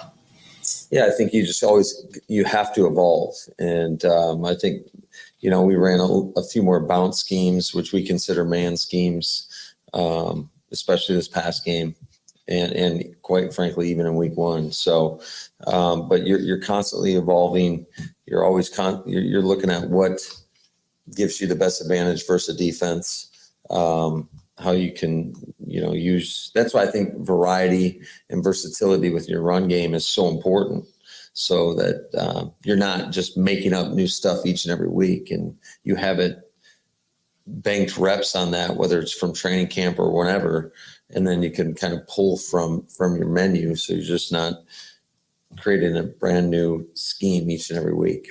Doesn't that kind of fly in the face of what you started with when it was a lot of wide zone and that was the whole concept? Yeah, but I think as you see, and I think you've seen a lot of teams across the league, you can try to do the same stuff over and over again, but I think you have to evolve in this league. And there's certainly trends that go on, throughout the course or throughout the league from team to team. And basically what you got to do is you got to play to your strengths, and whatever that is, and how you can gain advantages in the run game. A lot of it's dependent upon the angles that you can create, whether it's by using motions or down blocks, whatever it may be, just to try to cut the defense one way or the other. What's the challenge with White and David? And then similarly, is that what you had in mind when you guys drafted Quay to pair with Devondre? Yeah, I think those two guys are as good as it gets. I mean, they're both very physical. They're both very fast, really instinctive. Certainly, Levante David's been playing for a really long time. Devin White, Pro Bowler, got to be around him after the season, and he's definitely an alpha. So you got two alphas right there, and collectively, those two guys are probably as good as it gets in this league. Matt, I think you were at Western Michigan in the late 90s when Brady had that kind of back and forth thing going every week with Drew Henson and Lloyd Carr. Couldn't decide who was going to be the starter. Did you pay much attention to that, being in the state and just down the road and anything like that? I mean, do you have any thoughts even of Brady? Do you remember thinking back then, that was impressive, Brady held him off through all that? Any recollections of that? Not really. No. If I'm being honest. No, I mean, certainly you're aware of, they're a powerhouse in college football, and I think you have somewhat of the landscape, but it's not like I sat there and watched any of their games. Coach, a couple days ago, you talked about the difference between a wide receiver screen or a run alert. Something you said you hadn't done a lot of one, but you've done a lot of the other. Regardless, when it comes to the coaching of that concept of getting the ball out of the perimeter and getting it to your wide out and the blocking that goes into it, how granular do you get as a head coach when it comes to those teaching points? How much do you leave to, say, Steno or the position coaches, and how much are you involved? I think we all communicate, and shoot, even our players have a lot of input into how to coach some of those routes. And certainly Aaron's a big part of it as well. He's been throwing those for a really long time. So I think collectively there's a lot of communication involved with all of us. And it's a collaboration. So I'd say we're all involved equally. You didn't play the Bucs last year, but obviously you played them twice in 2020. How much do you go back to those films, and how much carryover do you think you can glean from, given that the personnels are largely the same? Yeah, I mean, certainly I'm sure they're looking at it too. It's a part of it, but just like we mentioned a second ago, you evolve as well. So it's just a small portion of it, but I think there's some value in looking at those tapes. And so you just try to learn from every game out there. How much time did you spend studying those two games? I'm not going to tell you how much time I spent. No, I would say, we certainly looked at the games, but there's been a lot of other games. There's a whole season's worth of games from last year. And then you look at the two games that they played this year. So there's just a lot of film out there. How does this Tampa defense, you talk about how good they are, how does it test your patience, and how important is patience against these guys? Because while you might be doing the right things, you may not be rewarded as quickly as you like. Is it tough to be patient against these guys? It's tough to be patient against anybody. You always want to score. And but the thing that definitely jumps out on tape, and you can tell it's backed up by the numbers, is just how destructive they are. And I mean, they're got 10 sacks after 2 games, and I want to say, 6 turnovers they've created. And so it's a very destructive defense, and if you let them be. And so I do think that there's going to be some plays out there that are going to be ugly, quite frankly. They're going to be 1, 2, 3 yard plays, and you do have to be patient and try to take what they give you. And it's about stacking those positive plays. And because if you put yourself in bad situations, 2nd and long, 3rd and long, it's going to be a tough day. With that disruptive defense and knowing what their offense can do from a quick strike standpoint, do you have to be intentional about slowing the pace of this game, or are you comfortable with where you guys are at from a pace standpoint? Have you seen our time of possession over the last couple of years?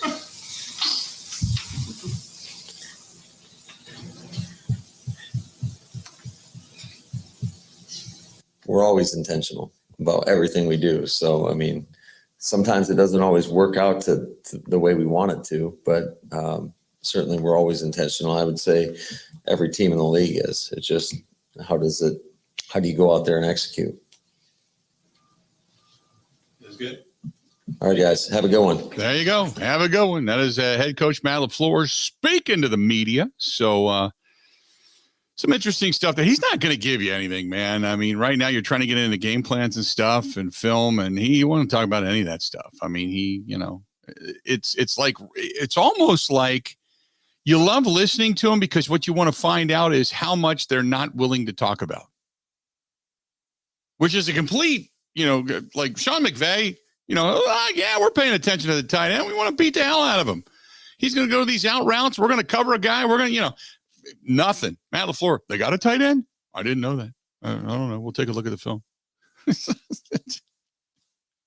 Always interesting. This portion of the program brought to you by our friends over there at Burn Pit Barbecue. Veteran-owned, based right here in the state of Wisconsin, Racine, Wisconsin.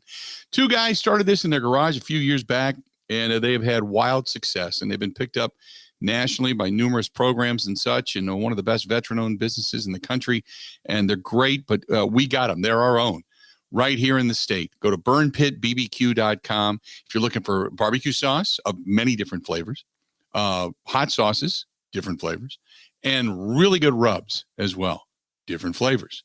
Go to burnpitbbq.com. That is burnpitbbq.com, and see everything that they have to offer. More of the Bill Michaels Show next. Covering Wisconsin sports like a blanket. This is the Bill Michaels Show on the Wisconsin Sports Zone Radio Network.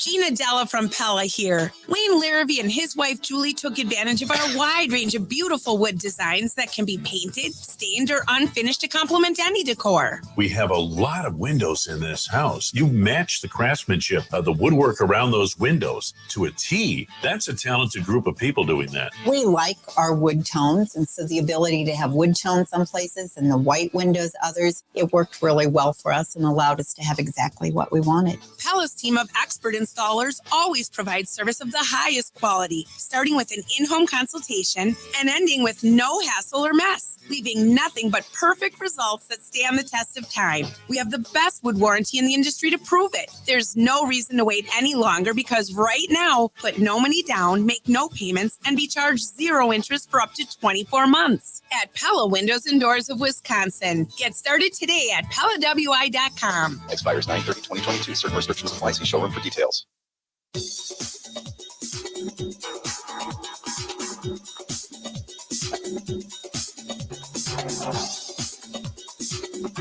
Bill Michaels will resume in 5 minutes.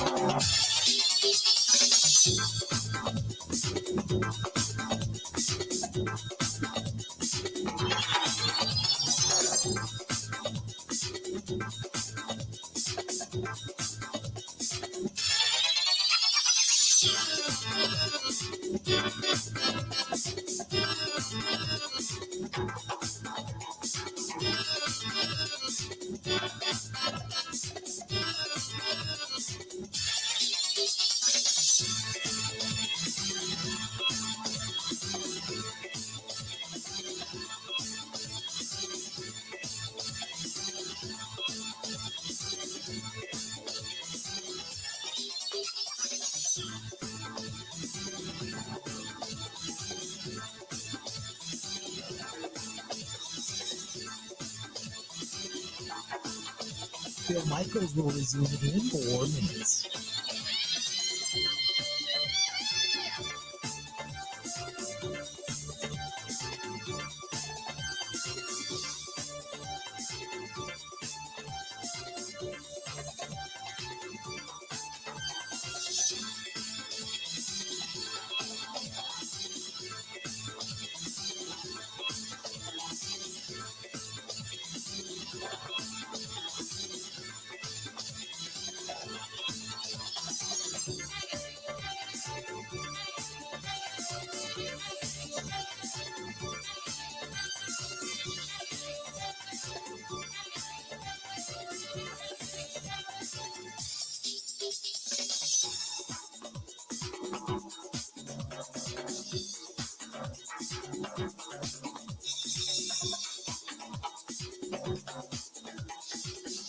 Bill Michaels will resume in 3 minutes.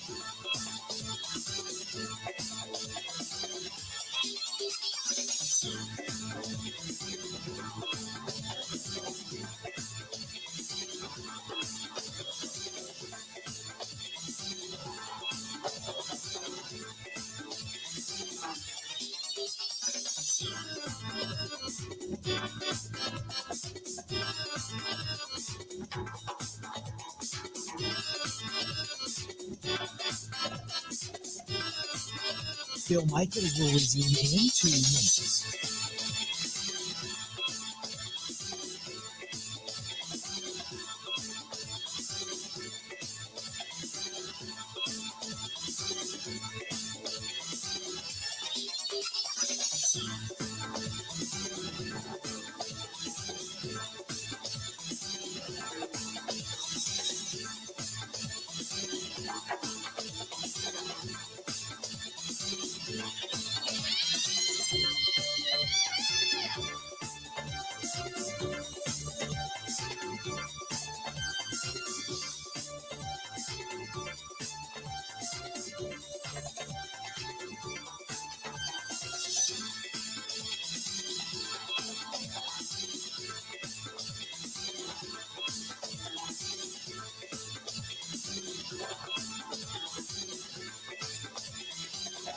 Bill Michaels will resume in 1 minute.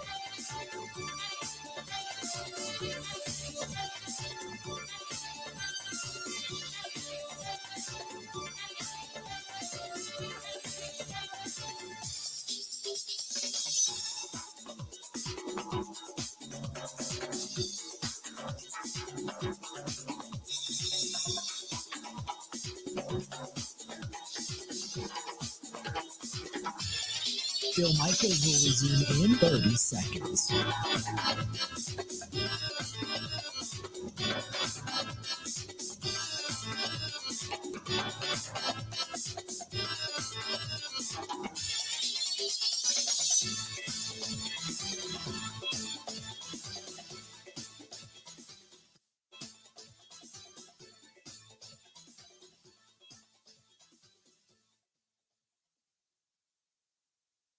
You got to hit it, bang it, rock it, put it in the pocket.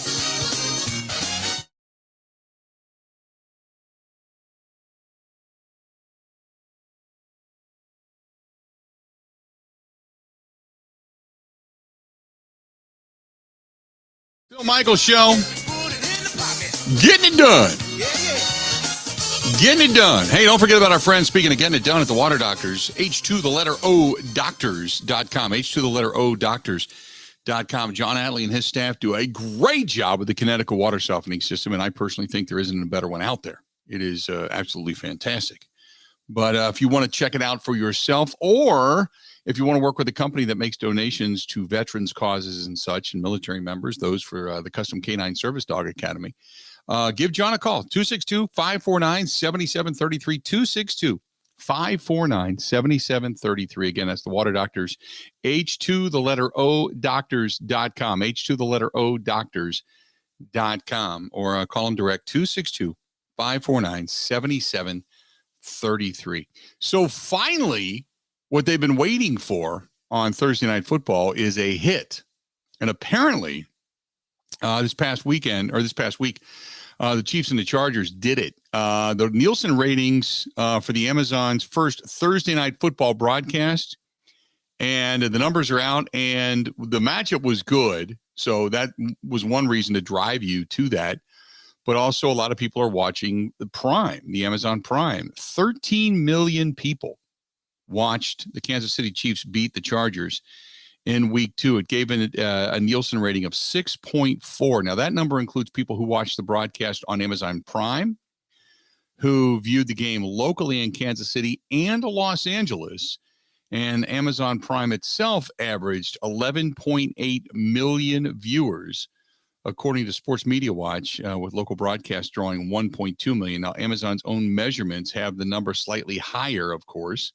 Amazon say they logged 15.3 million, but they're saying, nah, baby, nah. The ratings are better than expected, though. The 2021 Thursday Night Football premiere, which aired exclusively on the NFL Network, drew only about 7 million and a 4.1 rating. So Prime subscriptions didn't end up being the big obstacle. Amazon set a record for new Prime signups with the company earlier that week. A lot of people are starting to sign up for the Thursday night game, which is ultimately what they wanted. But it includes Prime Day, Black Friday, Cyber Monday, which are also Amazon's 3 biggest shopping days, obviously. It all kind of, circumferences that. But nevertheless, big numbers coming up for the Amazon Prime game on Thursday night. So Thursday Night Football seemingly being a big hit. Now, tonight we've got a Thursday night matchup between two teams that aren't necessarily powerhouses, specifically one of them anymore, the Pittsburgh Steelers on the downside, with Mitch Trubisky trying to fend off, his job for that matter. Meanwhile, the Cleveland Browns are trying to tread water until they get Deshaun Watson back after his suspension. So those two teams match up tonight. We shall see, but what the numbers are going to, I don't think the numbers are going to be the same as what they were last week, but you never know. You never know, as Amazon Prime getting it done, so to speak. 877-867-1670, 877-867-1670. If you want to find us, feel free. Give us a shot. By the way, this is a tweet that was put out Justin Ritzel, Bakhtiari beginning his pass set by looking inward, something he only does for road games. Is that a good sign? So there's some Nicole Menner, by the way, is on the ground in Green Bay and the sports anchor for Fox 11 in Green Bay. And she's the one that took the video of David Bakhtiari practicing today. Now, I had mentioned before that they're not in pads. They're not in pads today. Short sleeves for the linemen, obviously, and such. But Bakhtiari doing a lot of work on the tackle position in pass blocking. So we'll see.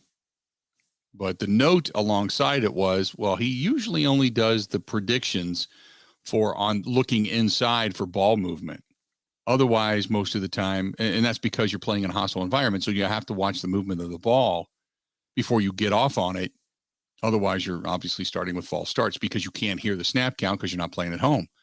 So maybe that's a good sign that he could possibly play this weekend. I don't know. We'll wait and see. Mark Daniel seems to think no. Mike Clemens seems to think no. The rumor in the press box was, at least from a few people around the team, that he could possibly, they were kind of going, I think he's going to be ready. They were kind of hoping he'd be ready for the game this weekend. Now, whether or not that happens, we'll wait and see. I kind of doubt it now, but because the people that I trust are telling me no. My gut tells me that this was the one that they wanted him to come back for, But the last time I kind of raised an eyebrow and thought he might be back, Mike was absolutely right and said there's no way he's coming back. So I'm holding off the anticipation, if you will, as to whether or not Bakhtiari is going to be back because I think while it's a big story to us, I don't think it's as big a story inside that locker room. So on that note, let's break away, take our last break before we end the program. So thanks for taking a listen to us. We're going to stick around for one more segment. Hang in there. This portion of the program brought to you by our friends at Growth Law Firm, one of the best biker law firms in the country. They're right here in our own backyard. Top 20 in the country as voted on by Biker Justice USA. So if you've got an issue, if you're a biker, you're looking for a good law firm, go to Growth Law, growthlaw.com. That's growthlaw.com, growthlaw.com. Stay tuned. More of the Bill Michaels Show. It's all coming up next. Ready? This is the Bill Michaels Show on the Wisconsin Sports Zone Radio Network. Get your grill on. How about those ribeyes, chuck roast, burgers, wieners delivered right to your doorstep? Go to ScholzieFamilyBeef.com. That's ScholzieFamilyBeef.com.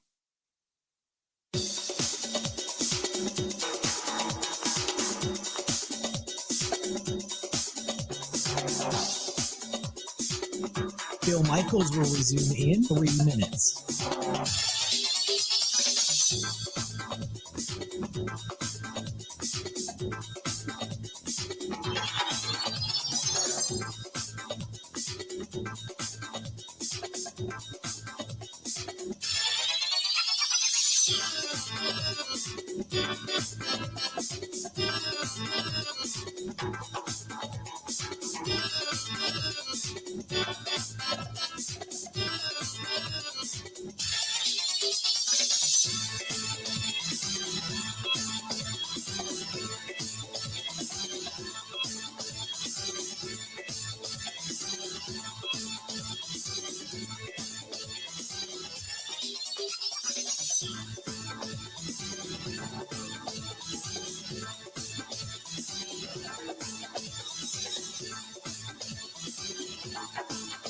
Bill Michaels will resume in 2 minutes.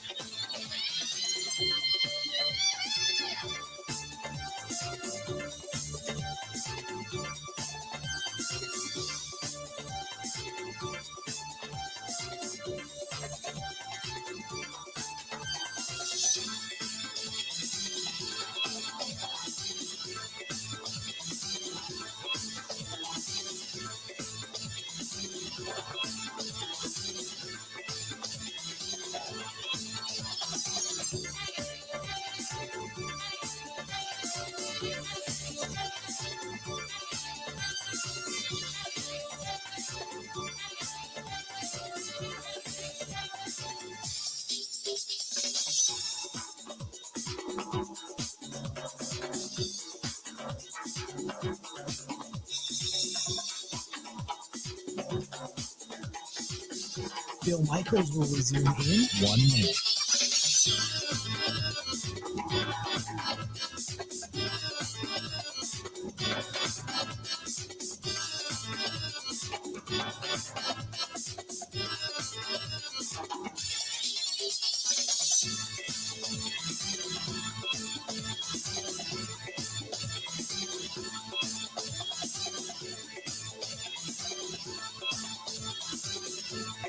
Bill Michaels will resume in 30 seconds.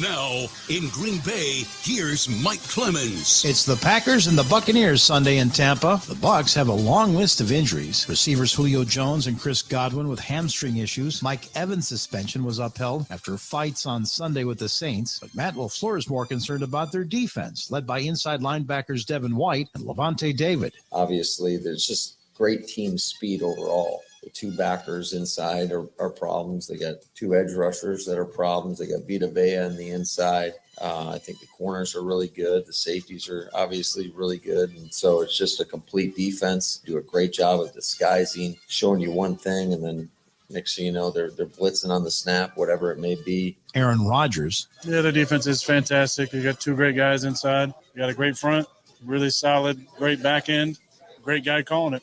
Recipe for a lot of potential of stopping people consistently. They've been doing that this season. I think they're first in sacks and 6 turnovers they forced, 13 points, I believe, total. So they've really had a nice start to the season. The Buccaneers' Todd Bowles, a defensive coach, says he's impressed with the Packers' running backs, Aaron Jones and A.J. Dillon. Well, they both can do everything. Obviously, Aaron's faster. He plays wide out. He plays running back. He moves inside. He moves outside. He plays the slot. He does a lot of things great. He's very explosive when he catches the ball. And when he runs the ball, he can break it. And he can turn a 4-yard gain into a 60-yard gain. And AJ is just tough to bring down. You know, he's tough. Not only is he tough, he has very good feet. And he can catch the football as well. So those two, along with Aaron and the rest of the guys, you know, it's going to be a tough draw. That's Buccaneers head coach Todd Bowles. In Green Bay, I'm Mike Clemens on The Bill Michaels Show.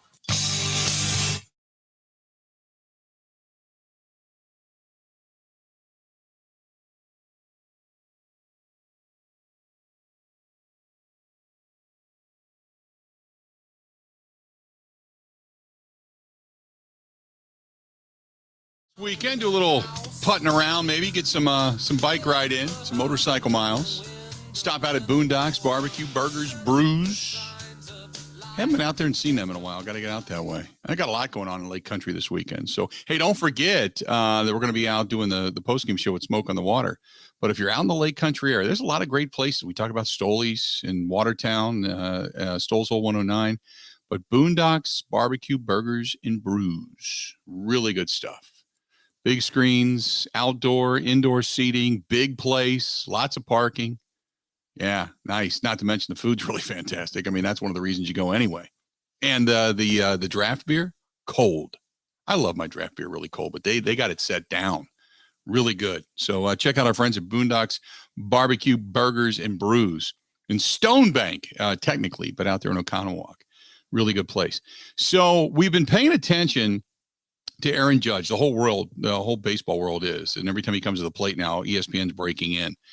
But the home run balls, if he continues to hit the 60th bomb that was hit against the Pittsburgh Pirates, they say could sell $50,000 to $100,000. Okay. If he sends 61 into the stands, they believe number 61 is going to sell for about $250,000.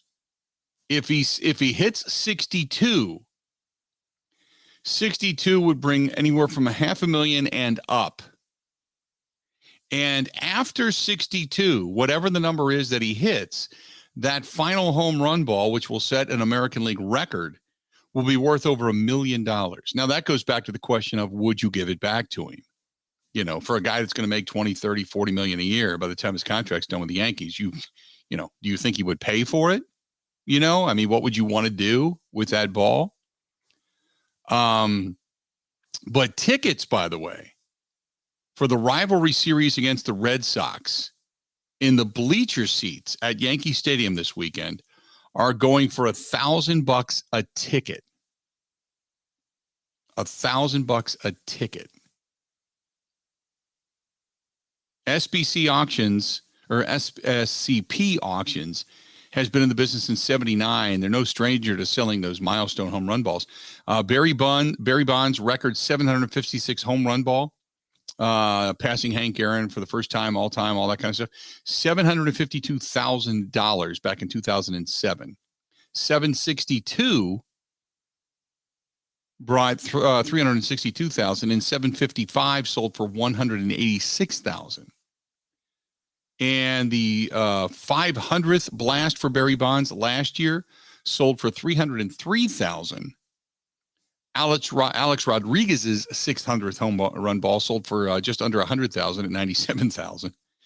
And the Atlanta Braves 2021 World Series clinching game brought $70,000 via the firm. So if you want Aaron Judge's home run ball, whatever the last one he hits after 61 is this season, will fetch you upwards of $1 million. So at that point, I think, Ben, correct me if I'm wrong, would you give the ball back to Aaron Judge?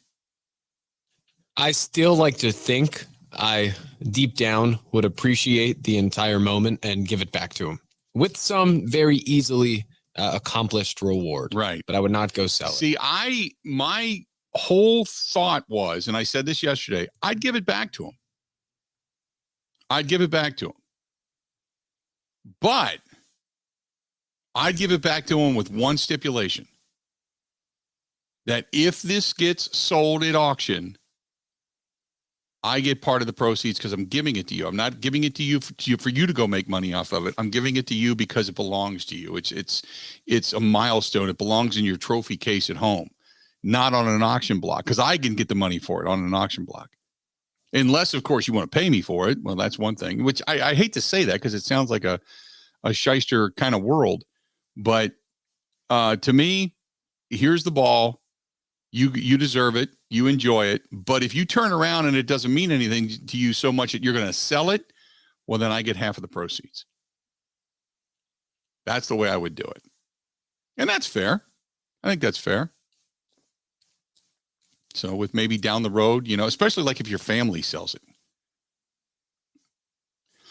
then a continuation of my family would get it. Because this is a ball at $1 million could just set your family up for a long, long time to come, if not the rest of their life. Remember when $1 million years ago would set you up for the rest of your life? And now you're like, that might last me a few years. I don't know. How's the President's Cup going? Because I know you're paying attention to the golf side of things. Yeah, it depends what side you root for here. Not good for the internationals. I guess I'll say that much. Okay. They're playing foursomes today, so the alternate shot. There are 5 matches out on the course. The U.S. is up 4 up, 2 up, 1 up, 1 up, 1 up. And they're just too good. It's not going to be close. Mm-hmm. So that's your President's Cup update. Mark says, what about just paying off your bills so you come out of it debt free, but it's not a lot of money? I think all my credit cards combined would maybe go like 10 grand. I think I got like 20 credit cards, but I keep my limits low so I don't ever get into any kind of trouble. I just don't trust myself. So I think that's all my credit combined, short of like a car payment or a house payment or something like that. But sure, I could say that, hey, you pay off my credit cards. All right, cool. Whatever. And he could just basically pull that pocket change out of his probably out of his baseball pants. I carry 30 grand with me when I'm on the base pass, just in case somebody happens to bring me a beer. I might just agree. Yeah. I might go to him and agree and say, hey, every time I ask you to come on my radio show, you have to do it. Well, you have to drop everything else and come on the show. See, that would be huge. From the show's perspective, now that changes things. We could go once a week to our baseball insider, Aaron Judge, something to that effect, or a personal appearance, like the annual Christmas party here at the house. Oh no. Yeah. Say, hey, we have a special guest coming, and he shows up at the house or something like that. Maybe do that. That's the off season. Why not? Right. It's around Christmas time. It's not like he's working out. Do that.